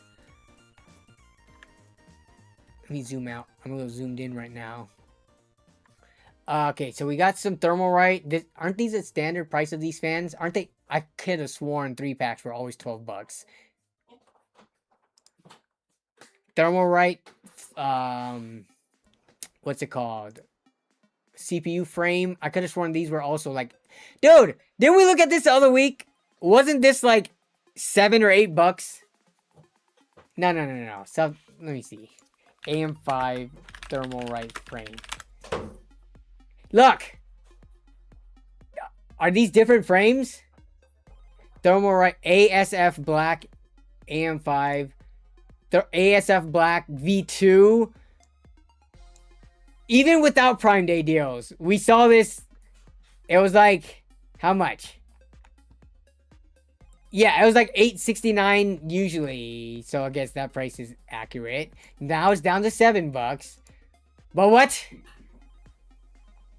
This is the Amazon haul search, right? We're on the Amazon haul page. What is this? I use haul for a few things.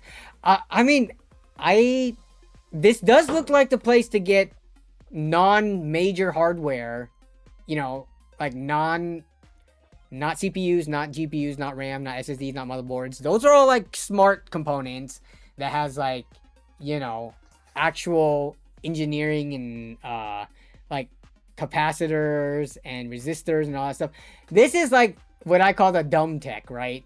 It's literally like a fan and a hunk of metal, nothing too fancy going on. So I would imagine there would be good deals like RGB hubs, but I don't know, man.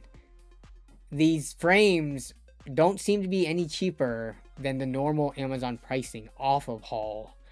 Dark Rock 3-pack fan for $9. What else did you say might be good? Fans and air coolers. Okay, so we are seeing both of those in this search. On haul, they are selling almost no returns. They are selling more remainders of products that are the end of life or replaced by newer versions. So like overstock. Okay, yeah, which is what it looked like. But let's just go to the haul main page. Yeah, I typed in CPU cooler and all they have are these like stock style coolers and this one tower, which has only like 4 or 3 heat pipes. And a 92mm fan, it looks like. Some Ryzen stealth coolers. Okay, let's go back and just look at general and haul. Why a son needs a dad. Wait, moving bags, heavy duty, 220 pounds. Okay, we should at least sort by electronics. So we got a bunch of these USB adapter type stuff. Mice, keyboards, nothing too exciting. I mean, all these prices, it looks like this $20 random brand controller. I've never heard of the brand Vui. I feel like you could find a $20 similar controller on non-haul. Have I talked about 3D printers by chance? You mean like deals on them or just 3D printers? We have not talked about 3D printers this stream. We've been kind of focusing on trying to find deals, but it's been a very, very sad. Like look at the list in the description. Okay, what time is it? Oh god, it's already been 2 hours. Okay, I'm gonna do some personal shopping. Air fryer stainless steel. It's time to replace our air fryer. We've had ours for I feel like a few years by this point. The non-stick coating Teflon, it's just not doing it anymore. Plus we're trying to move away from non-stick. just, you know, for our own health and for the girls. So I'm looking for something like this, right? Not necessarily an air fryer with a tossing basket, but just like a convection oven type thing with stainless steel baskets, so I could clean the heck out of them and not have to worry about the non-stick coating scratching off and doing all that bull crap. Melissa sent me this one, and I'm not sure if we're gonna find it. When I say stainless steel, I don't mean stainless steel finish. I literally mean stainless steel basket. Maybe I should put that in here. They had the glass basket ones too, which seem very interesting, but I don't know if I'm down to try that. Ceramic coating? Nah, I don't. I just want stainless steel is like the easiest. Like ceramic coating, I think can still, if you use, I want to be able to, like, if something is really stuck on, like a stuck on mess, I want to be able to take like a copper wool or steel wool against it to clean it off and not worry. I think ceramic, even though it is more durable than Teflon, it is not like indestructible like stainless steel practically is. Or glass, or this is like a ceramic glass bowl or something. Yeah, I want one that has a stainless steel thing like this.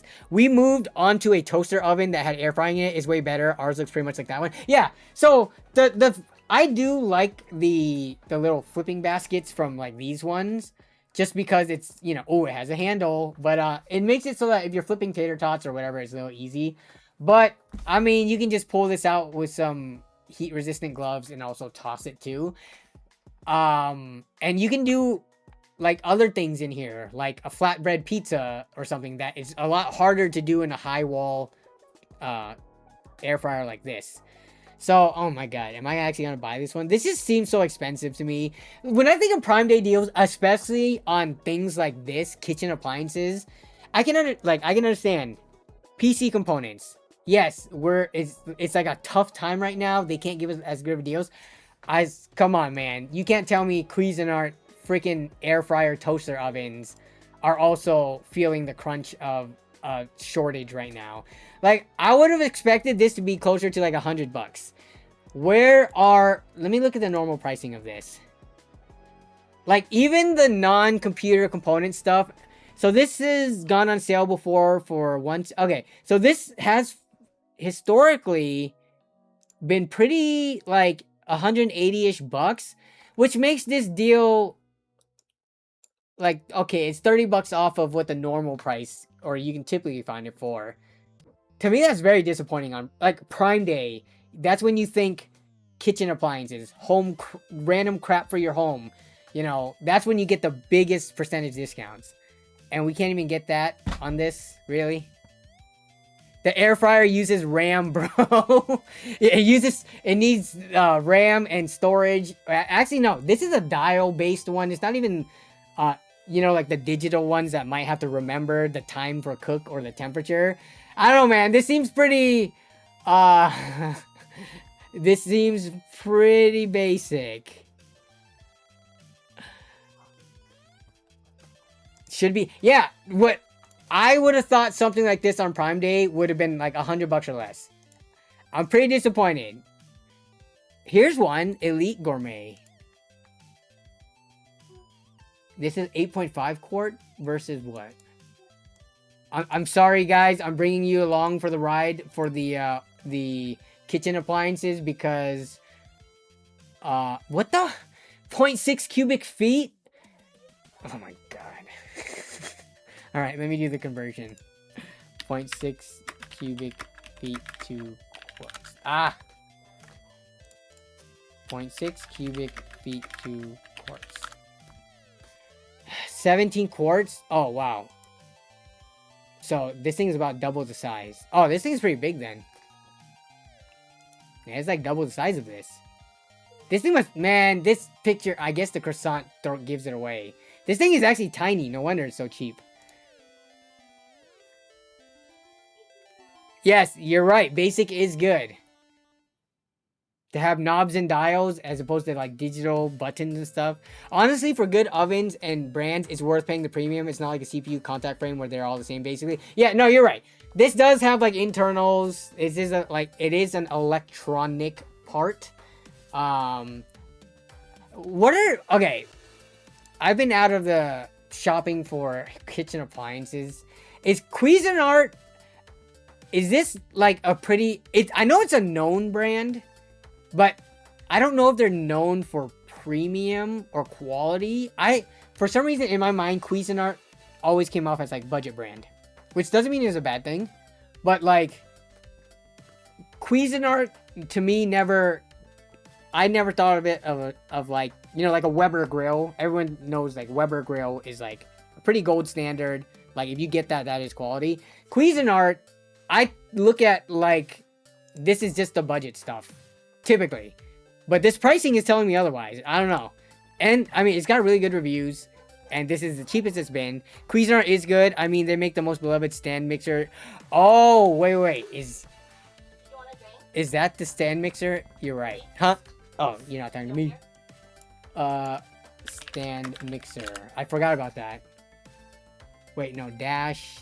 No, I thought KitchenAid made the most famous stand mixer. Is it Cuisinart? Yeah, I was pretty sure KitchenAid. Wait, is there a Cuisinart stand mixer? The KitchenAid's the one that I have always seen. Yeah. Cuisinart, it looks like they do have a stand mixer. They do have one, but KitchenAid. So KitchenAid, I was gonna say, I used to think KitchenAid was cheap, but I mean, I know KitchenAid has cheap products, but I thought Cuisinart was definitely like the stuff I saw at Walmart and stuff like that. Yeah. Cuisinart is for the food processor. No, the stand mixer is KitchenAid, but they're a comparable brand. Cuisinart is pretty average, a bit above average. Okay. Yeah. Man, we might pick this one up. Ooh, do I want the black one or the white one or stainless steel? Like, seriously, this is all that's coming up. Does anyone have a drop fryer? I've wanted a drop deep fryer for so long, but like, it's not good for you, and you have to deep fry a lot to make it useful, because once you get like food and stuff in the oil, you have like so much time that you have to use it before it kind of goes bad. Because like, imagine you're deep frying like raw chicken and raw whatever the heck, that gets mixed into the oil, so you can only like let it sit for so long. So that means you have to use it more often, because whenever you deep fry, it takes a lot of oil. It's unhealthy, so that's why I've never bought one. Of course, like everyone, I love deep fried foods, but it just doesn't just like, I wouldn't use it enough to justify the cost. You have the T-Fowl one. Deep fry works so good, but it doesn't last. Yeah, like you would have to deep fry very often to make it worthwhile, I feel, with how much oil that it consumes. But then at that point, it's like, if you're just deep frying just so that the oil, to get the most use out of your oil, but now you're consuming a ton of deep fried foods, I don't think that's a good thing long-term health-wise. So that's why I never pulled the trigger on one. Even though I kind of like, if I got one for free, maybe, and if I got oil for free, I would probably use it. But other than that, I can't justify it.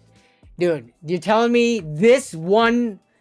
Here, I'm gonna go... Wait, this is all. I'm looking at all deals, not just Prime.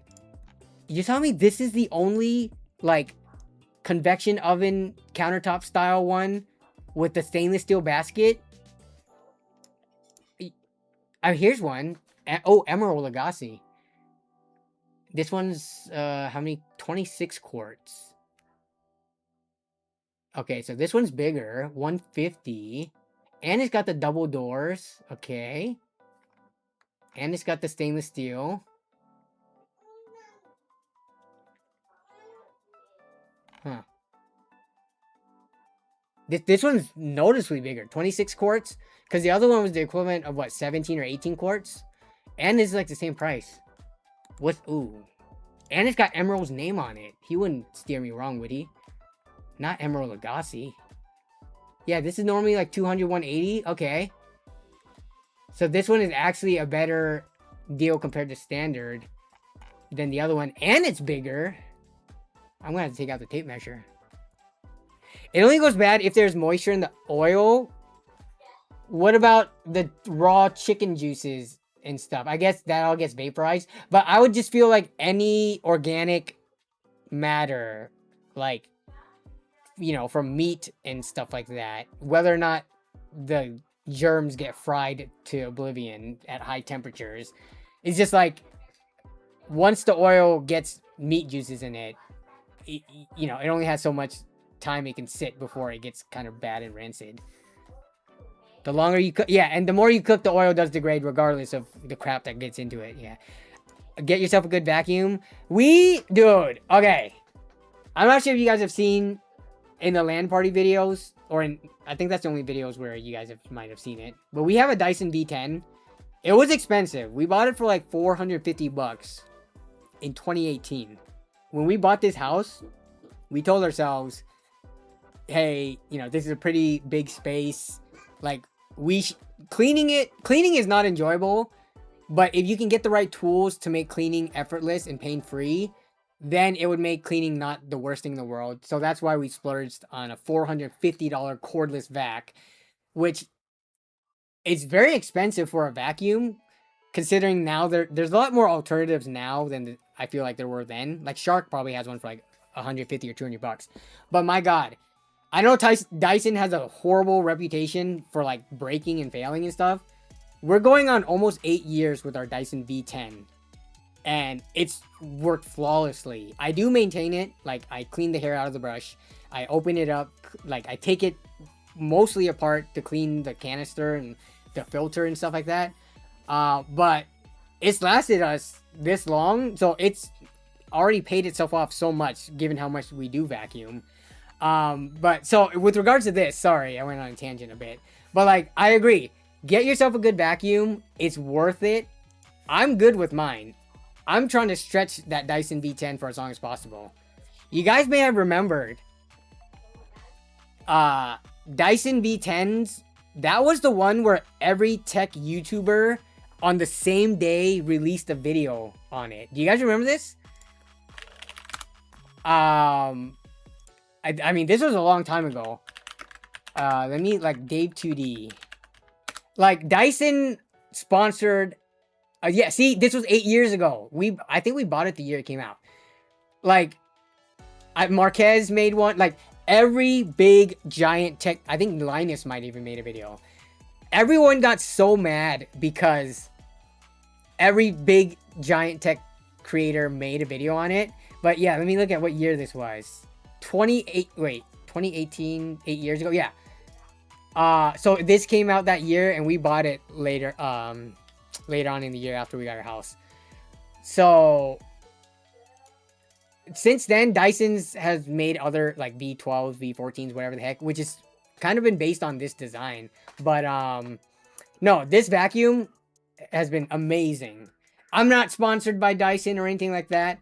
I just have good things to say about it because it is very powerful, the suction, and like it's I don't think it's that bad to service. If I had to replace a battery or something, it wouldn't be the end of the world. I've already taken it apart to do stuff, so.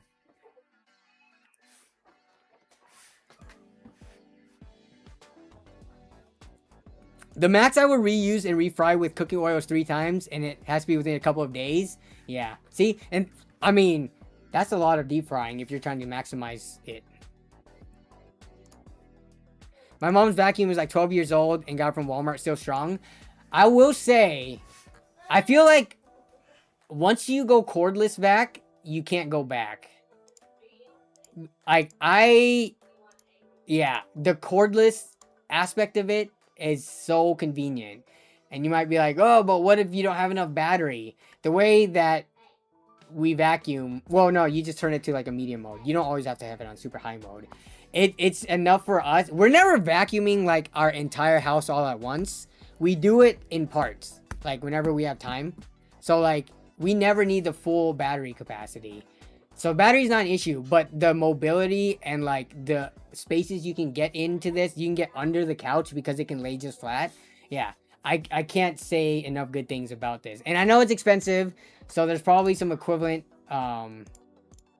you know, like Shark vacuums and other brands that are similar. Instapot 10 quart. This is small. I think we kind of want a bigger one just so we could cook more. Ninja Crispy.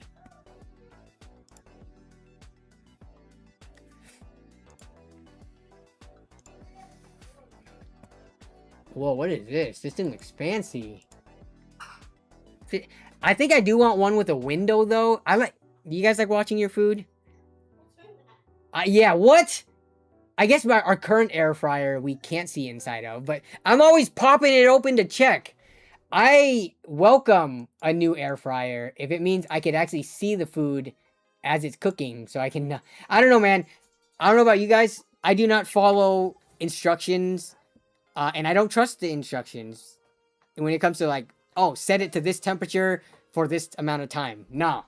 I will set it, put it on, and I will occasionally check on it, because I have not had luck with following cooking instructions. It will either come in not done or come in a little bit too done. I would rather just check it while I'm, you know, doing stuff in the kitchen.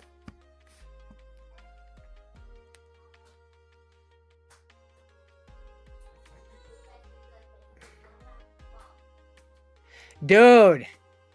Yeah, we're those boomers who remembers how annoying that wire feels like a chain when you vacuum. Yeah, going to the end of the cord and then like having your cord then turn at like a freaking super huge angle because you're trying to get to the next corner of the room without moving the outlet. Yeah, no. Cords are annoying. Not only that, sometimes you run over it and it gets sucked into the brush and stuff. It's just... I know batteries are a degrading thing. They don't last forever, but it's so commonplace now that replacement batteries and instructions on how to replace it is so, like, it's not a big deal at all. Especially if you can build computers, you can replace a battery on like a Dyson or a Sharkback.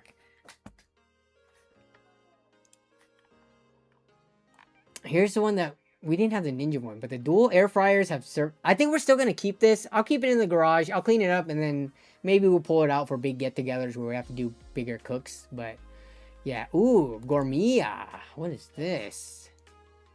6 slice capacity. 17 cook presets.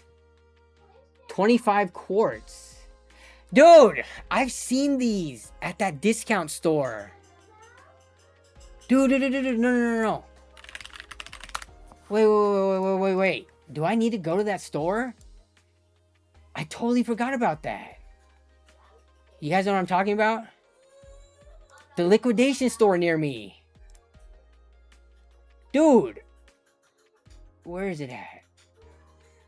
So I saw the air fryers. Where's the Gourmia?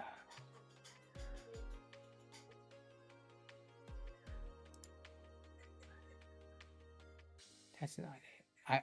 I could have sworn I pulled up this exact toaster oven and it was like 20 bucks or something. I need to find this now. Oh, here we go. Look! Also, these are normally... Well, I guess it depends on how many quarts it is. So this is the 25 quart version. But how much was this?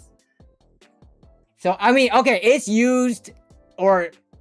you gotta clean it up, but still, I might have to go back there. They also had new in box ones. I might have to go.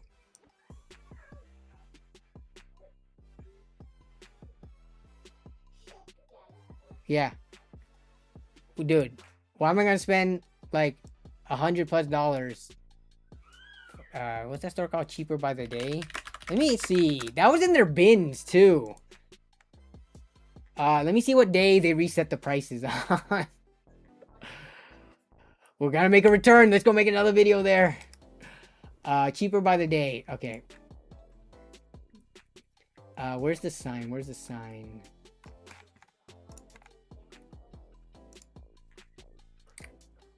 They reset. Okay, here we go. They reset on Wednesday. Okay, so they reset the $15 bins. But then Thursday. Oh, they close tomorrow and restock. But then they'll have $13 bins on Friday. So I need to go on Monday or Tuesday to get it for the cheapest. Okay. Go get that Gourmia, then get a countertop pizza oven. No. The Gourmia will be the countertop pizza oven. We do not have room for a dedicated thing that is only for flatbreads and pizzas. Like, this will serve that purpose. Counter space is like, it's pretty limited. You know, having kids, you gotta have freaking tubs of bottles and all the things that they need. No, we do not have room. The pizza oven shouldn't be used inside. They get crazy hot. Yeah, because they actually like well, actually, how would a pizza oven work? Because I always think of like it with flames, like kind of like almost like wood fire pizza ovens, but I guess they make electric ones. But because they keep the door open, right? So they don't contain the heat, or it's not even a door. It's just like a freaking igloo shaped thing where you slide a pizza in and out. That's just open. Don't act like the air fryer is dedicated for Dino Nugget. We still have Dino Nuggets from the LAN party that I need to get through. When do Prime Day? This goes till Friday. The Prime Day deals goes till Friday.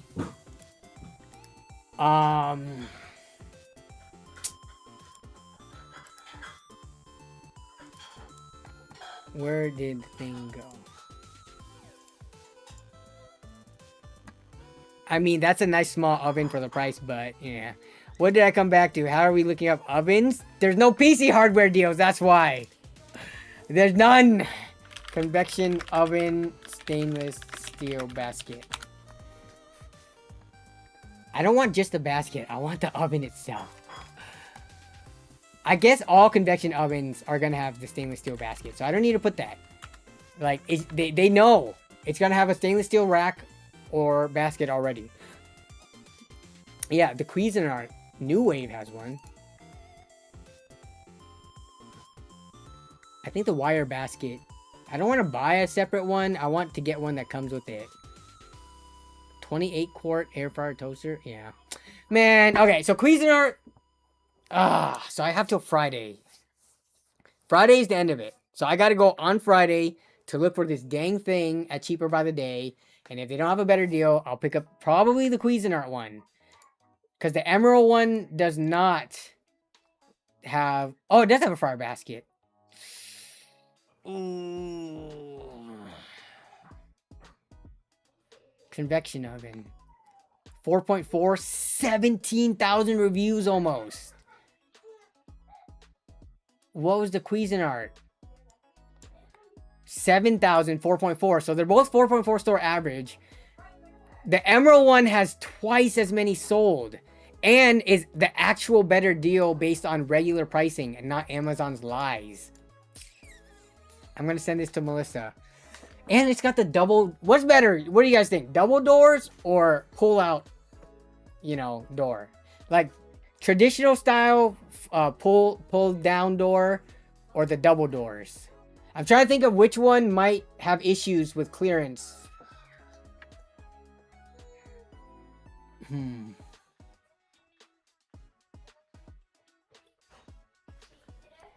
That Emerald one is huge. You're a millionaire. Don't waste your time to save 10 bucks. No, if I go to Cheaper by the Day, I might be saving way more than 10 bucks. And I'm not a millionaire, but I might be saving like 50 to like 75 bucks. So I'm going to wait on it. Pull down should be better for clearance.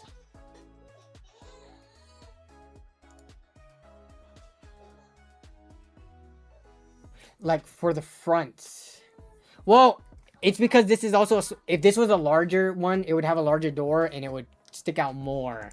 This one, the clearance is the issue because it's a really, well, I guess the tallness doesn't affect these doors. The width of it affects how much clearance the door takes up. Honestly, I don't think clearance will be an issue. I'm just trying to think of what would be the downsides of getting the Emerald one over the Cuisinart. This one is huge, which I like, because then you could do like a top bottom. This one doing top bottom doesn't even look like an option. So yeah, I need to do some measuring. We need to see if this even fits underneath the cabinets. Pull down doors don't close on you. Sometimes they do if they're spring loaded. If you slightly bring them up, they might auto close. Where I see this one can do the same thing too. This one actually opens up past 90 degrees, it looks like. Whereas this one, you can only open it 90 degrees because you hit your counter. So, if you're gonna put it next to other appliances on left and right, I go with pull down. Yeah. Yeah, I need to take out the tape measure.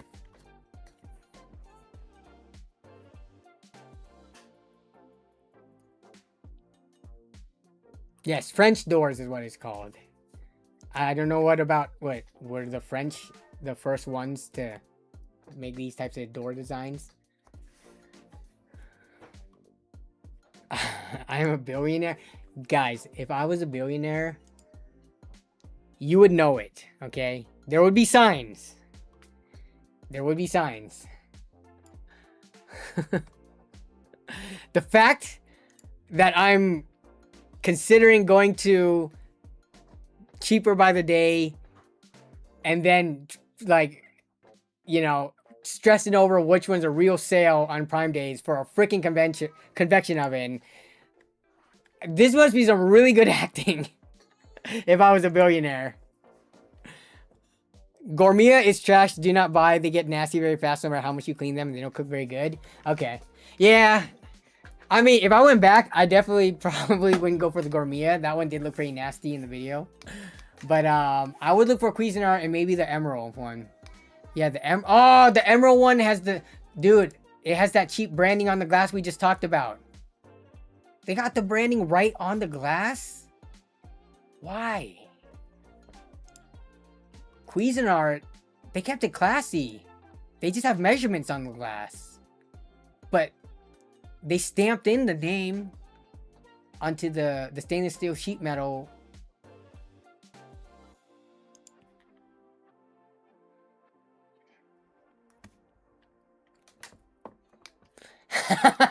Yes. How much NVMe storage is in my PC? We don't talk about that. Pull down door holds heat better too? Oh, is that so? I was not even aware of that.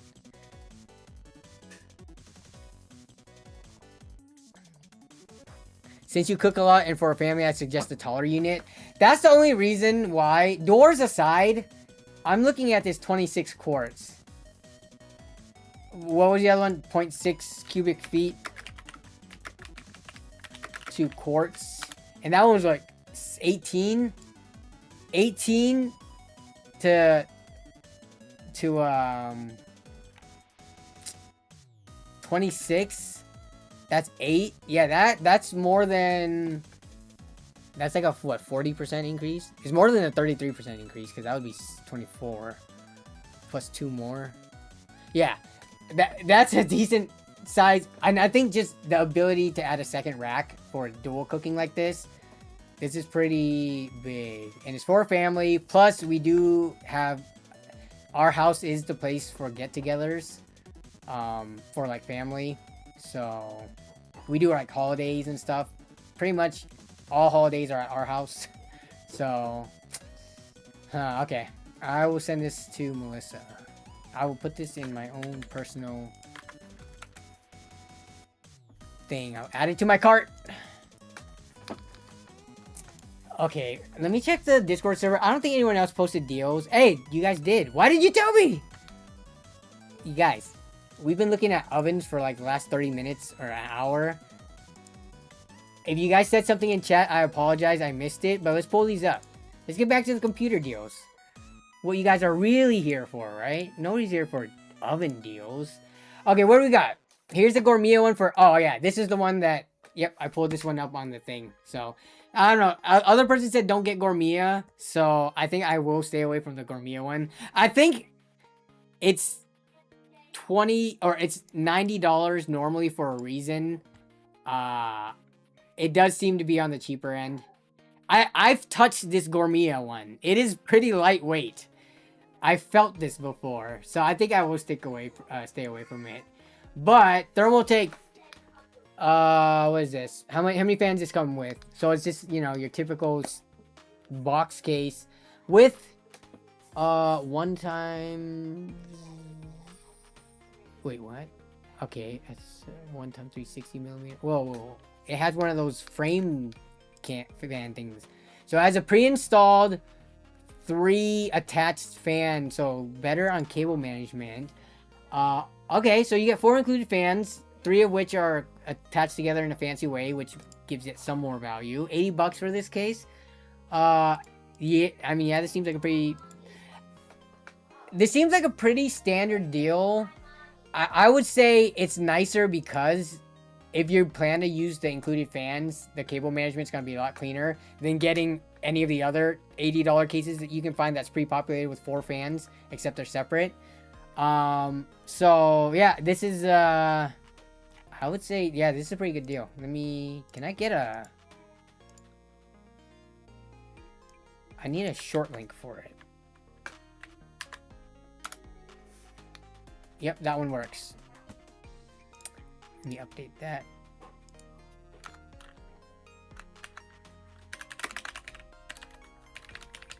What is this called? Thermotake S380.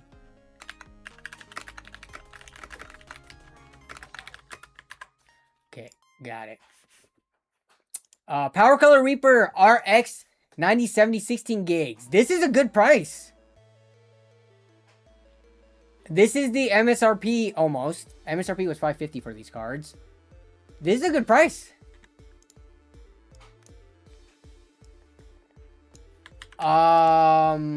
Especially considering everything has been going up in price.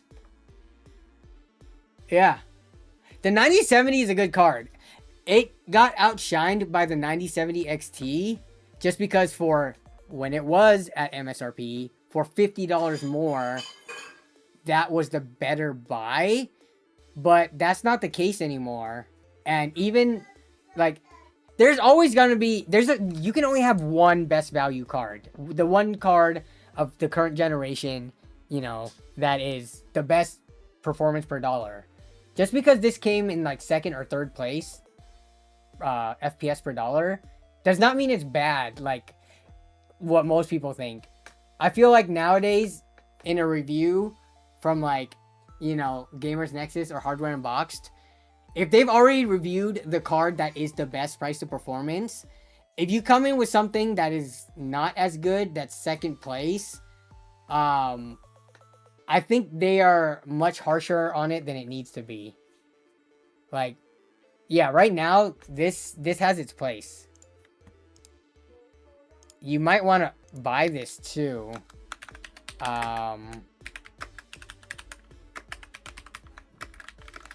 If you are in the market for a $500 to $600 card anytime soon, because the situation is not looking to get any better.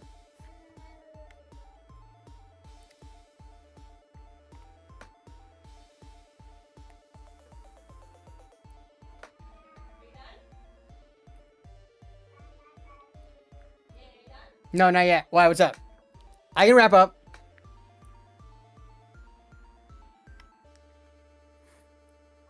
What is a bigger gamble than having kids in this economy? Hey, the RAM situation was not this bad when we had our kids, okay? Going from air fryers to the case gave me whiplash. Okay, and what's this one? B760. Ooh, Wi-Fi. Okay.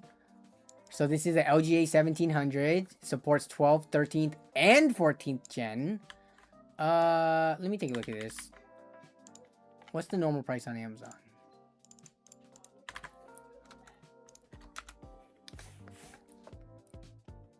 They did not go on sale today.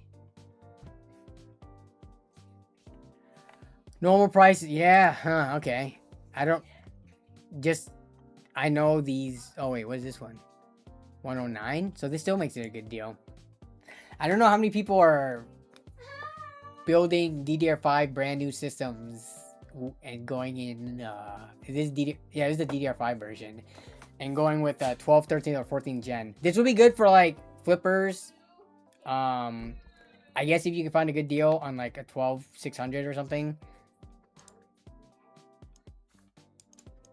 I'll put it just because I think for the price, like look at this. You could probably find $70 to $80 B760 motherboards on Amazon that are way more naked than this one.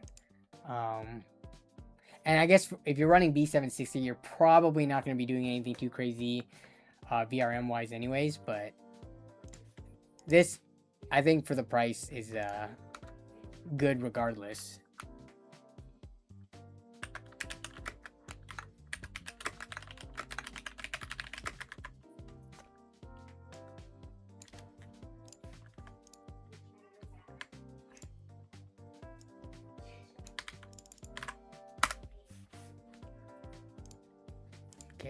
Looks like it works. So Woot came in with more deals. And they are owned by Amazon, so not surprising, but have any of you guys updated your NVIDIA drivers to the latest release? What is the latest release? Let me look at what my drive. I'm on 59597. 595.97.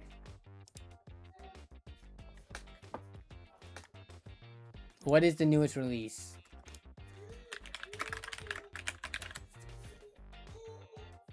Wow, we're on 610. Yeah, I don't update my drivers unless it's absolutely necessary. I'll do it if I'm like testing parts. I'll make sure I get the latest drivers. But for my own PC, if it ain't broke, don't fix it.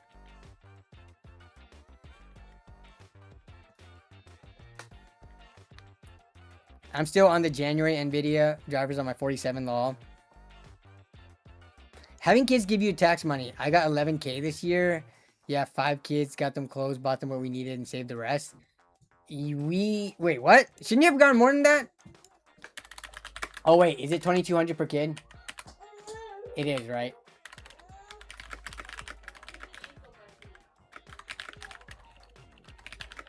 My English is not... For some reason, I was... Yeah, it's 2,200 per kid. So we got 4,400, and for some reason in my mind, I was thinking 4,400 per kid. Which would be nice, but yeah, 2,200 per kid. Yep, that is what we got. Okay, I gotta end stream soon. So we'll hang out for the next 5 to 10 minutes, and then we can get going.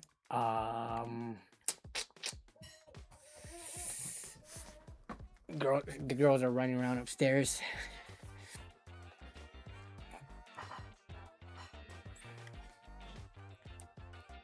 Yeah, you're on 59597. Yeah.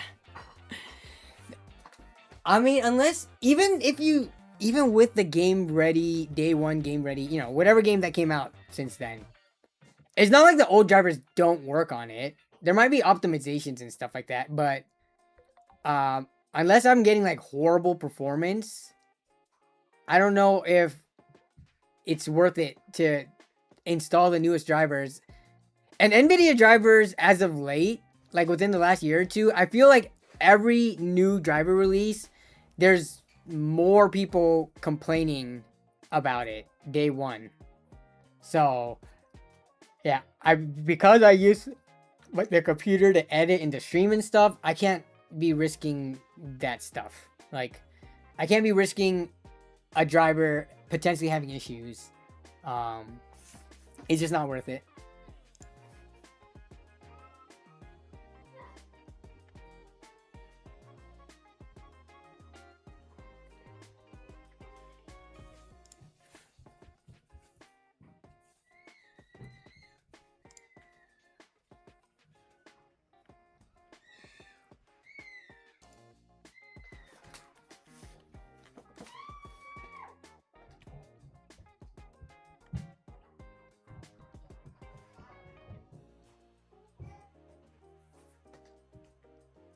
A lot of people on Reddit were complaining about GPU crashes. I feel like that is, by this point, a tale as old as time, right?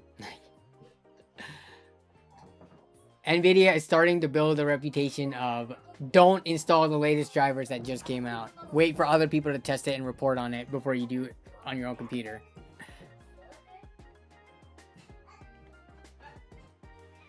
You wait 6 months? I feel like just a month or two is usually fast enough for people. I mean, people report it really quickly on both the NVIDIA forums and on Reddit. But then after that, I feel like with how frequently, like, let's look at NVIDIA drivers real quick. Let's look at the, so we look at this. Let's just look at a pretty standard 50 series. Oh my god.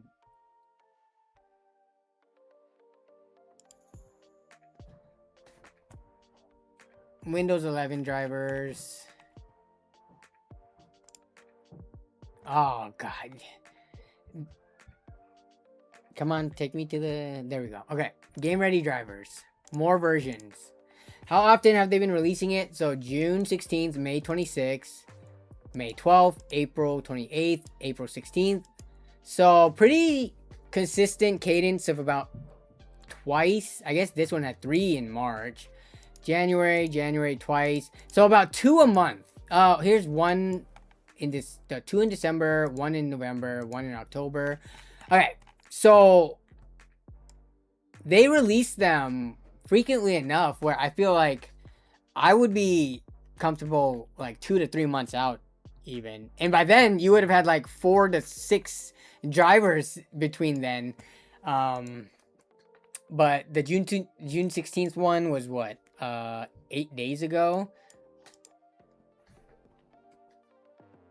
Yeah, if I were to upgrade, I guess it went from 596 to 610.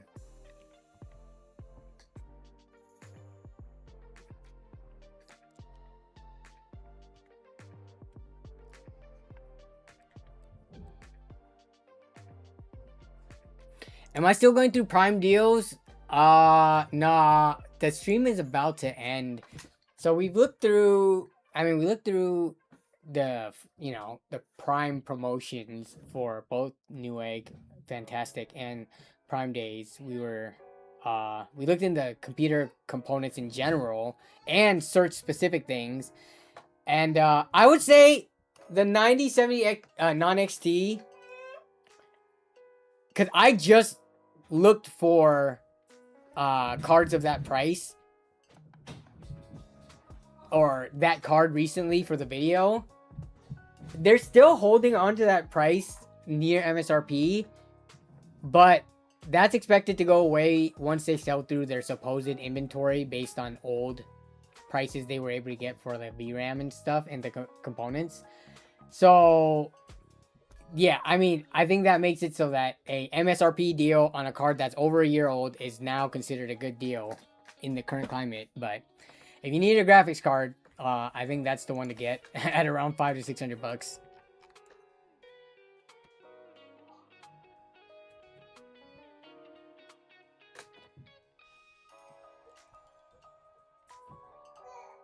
No good UPS deals. That's one thing you were considering getting. Yeah, are you trying to get like a lead acid battery UPS?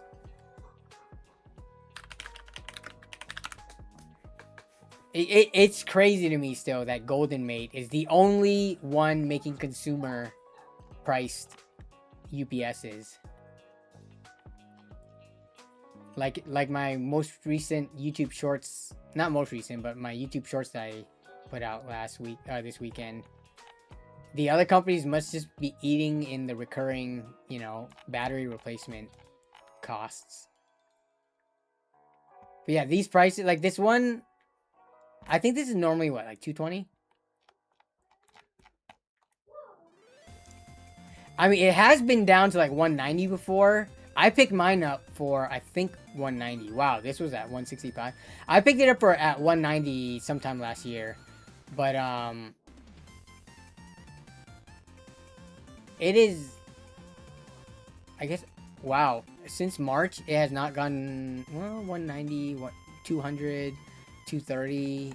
Today's price is 200. Yeah, not, it's a better deal than what it's going to go back up to. Around 230 to 250.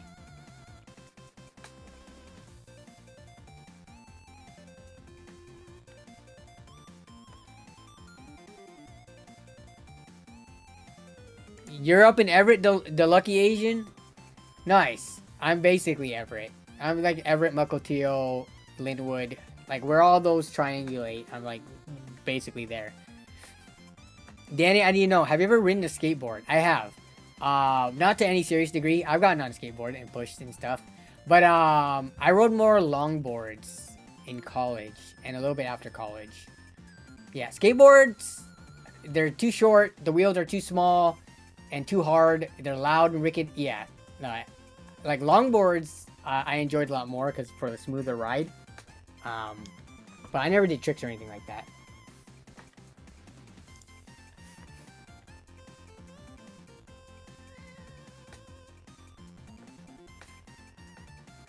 Woot has a refurbished CyberPower PFC 1500 VA, it's looking like.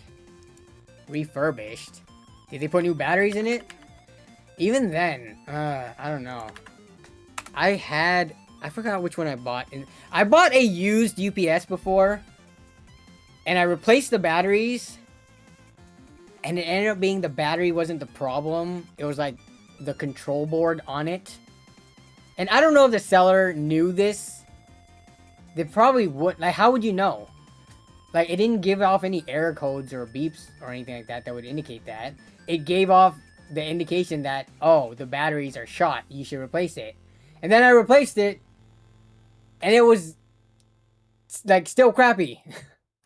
So, I don't know. Buying used and secondhand UPSs, I've been burned by, so I don't know if I would buy it again. But yeah, so 1500 VA, 1000 watt. All I would say is that certified refurbished. Yeah, the other one, the Golden Mate one also has sine wave PFC, I believe. Where did it go? I'm just done with lead acid battery UPSs. I can't anymore. Like, the batteries, they're so, like, they don't last long at all. And they're heavy for what they are relative to lithium or LifePo 4 lithium iron phosphate.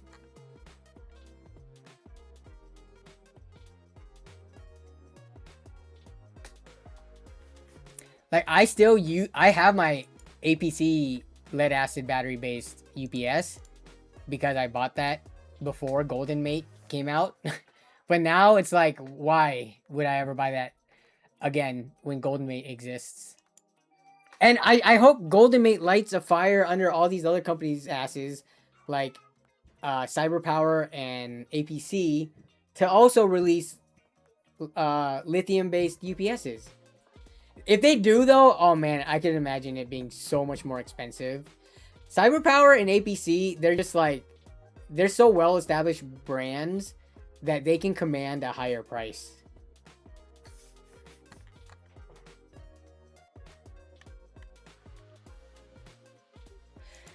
I mean, I've tested it under a very high load. I think the Golden Mate one, if you look at the switchover time, it is a little bit slower. It's still in like the milliseconds. I forgot what it was off the top of my head. It's like, what, 20 milliseconds or something? And I think maybe the CyberPower and APC are like 5 to 10. But it depends on your use case. For routers, for like PCs, I didn't find it being an issue when it switches over to the UPS as opposed, compared to when it's pulling from the wall. I've had my CyberPower for well over a year by this point, and I have no issues with it. And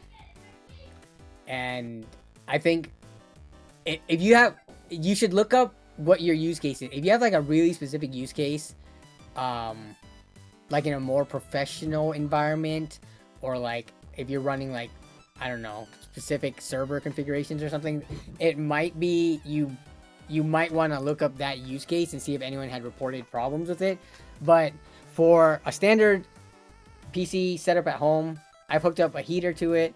I hooked up my home server and my desktop computer, and my router is all hooked up to it. And we have flickers every once in a while, and it's been working fine.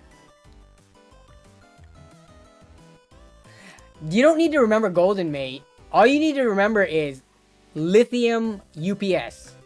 If you just type in lithium UPS, Golden Mate will automatically pop up because they're the only ones doing it. So just remember, you don't want lead acid. Lead acid means replacing the battery early, and that costs anywhere from like 50 to 70 bucks depending on what UPS you have. And once you do that a couple of times, you should have just sprung for the lithium based one that's gonna last even longer. I've got two of that Golden Mate, one in my garage and one for my NAS systems. They are fine. Golden Mate refurbished on eBay is dirt cheap from the Golden Mate store. When my CyberPower finally dies, I'm making the switch probably sooner. I'm using it for PCs. I had 2 blackouts in the span of a few weeks, and once my PC started getting slow, I'm boot up after the second blackout. I used to have a home and gaming PC setup, that should be fine then. Especially, so these are not online UPSs. So there's a difference. When there's no power outage, you're getting power from the wall. It's coming through like pass through. When the power goes out, it will flip onto the battery. That's just like what the more budget conscious, affordable UPSs are. I don't think GoldenMate has online ones, but CyberPower and like APC and stuff, they'll have more fancy online UPSs. Those ones, you are running full time off the battery, and the UPS is being charged at the same time to be topped off. So for that one, there is no switchover time. As soon as the power cuts out, you've been on battery the entire time. So that would be the ideal UPS to have if you're worried about, you know, if power flickers, it actually working, which for the most part, if you have a decent quality power supply and things like that, they'll keep your computer on for longer than you need for the UPS to kick in. But yeah, I would say if money was no issue, I would buy an online UPS, because then you are truly operating off the battery the entire time. Need a UPS with a sticky pad to attach it to things? I have an APC 1500 VA. I'm pretty sure we probably have the same one. Yeah, I also have a 1500 VA 900 watt APC. Okay, it's 7:50. I stayed on longer than I said I was going to. I don't have long form content coming up this weekend. I do have short form stuff. Some of it's gonna be sponsored. Hopefully you guys are cool with that. For me, like, running sponsored YouTube shorts is like the nicest thing in the world. It doesn't take up a video slot. It's super easy to do, and I get paid. And hopefully people don't get annoyed that I do more short form sponsors, because it is very easy to click away or swipe up away from it, and it affects you in no negative way, but it helps me and the channel out. So yeah, but I do have long form content planned, just not this weekend. It should be the following week. Like, I have pickup deals, I have graphics card revisits, things like that. And yeah, so you guys, Prime Day still is going on for 2 more days. I don't imagine they're gonna drop new, better deals later on than like the first few days, but I could be wrong. So if I find anything else, I'll post them in the Discord server. And if you guys find anything, feel free to post in the Discord server, and I'll also put it into the deal hunting section, the deal alert stuff. But yeah, you guys have a great rest of your day, have a great rest of your week, and have a great weekend coming up. And yeah, I will see you guys in the Discord server, in the comments of anything that I release from now until next week, and then I will see you next week for, you know, what we always do here. You guys take it easy. Bye bye. Chris, you made it. I had a question for you at the beginning of the stream. Oh, the Elgato 4K 60 cards. Are those not true? Remember we talked about this? They're not true 40 or 4K 60 because they're like MJPEG or whatever. Was that the case with the AverMedia one as well? I don't know if Chris is going to answer this. The USB based capture card, external capture cards. It varies. I'm going to pull it up right now because this one is on sale. Like, this one is on sale for $170. I was gonna maybe pick it up, but I don't remember if this one was MJPEG or whatever. Cause the Elgato one was cheaper, but I could have sworn maybe we talked about this. And I thought this one, given its price, I was like, this has to be 4K 60 MJPEG, right?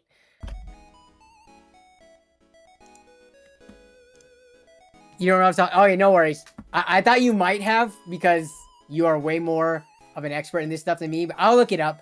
But good to see you at the end of stream, Chris. Sorry that it is just ending right now as you made it. But have a good day. Have a good night. Bye-bye.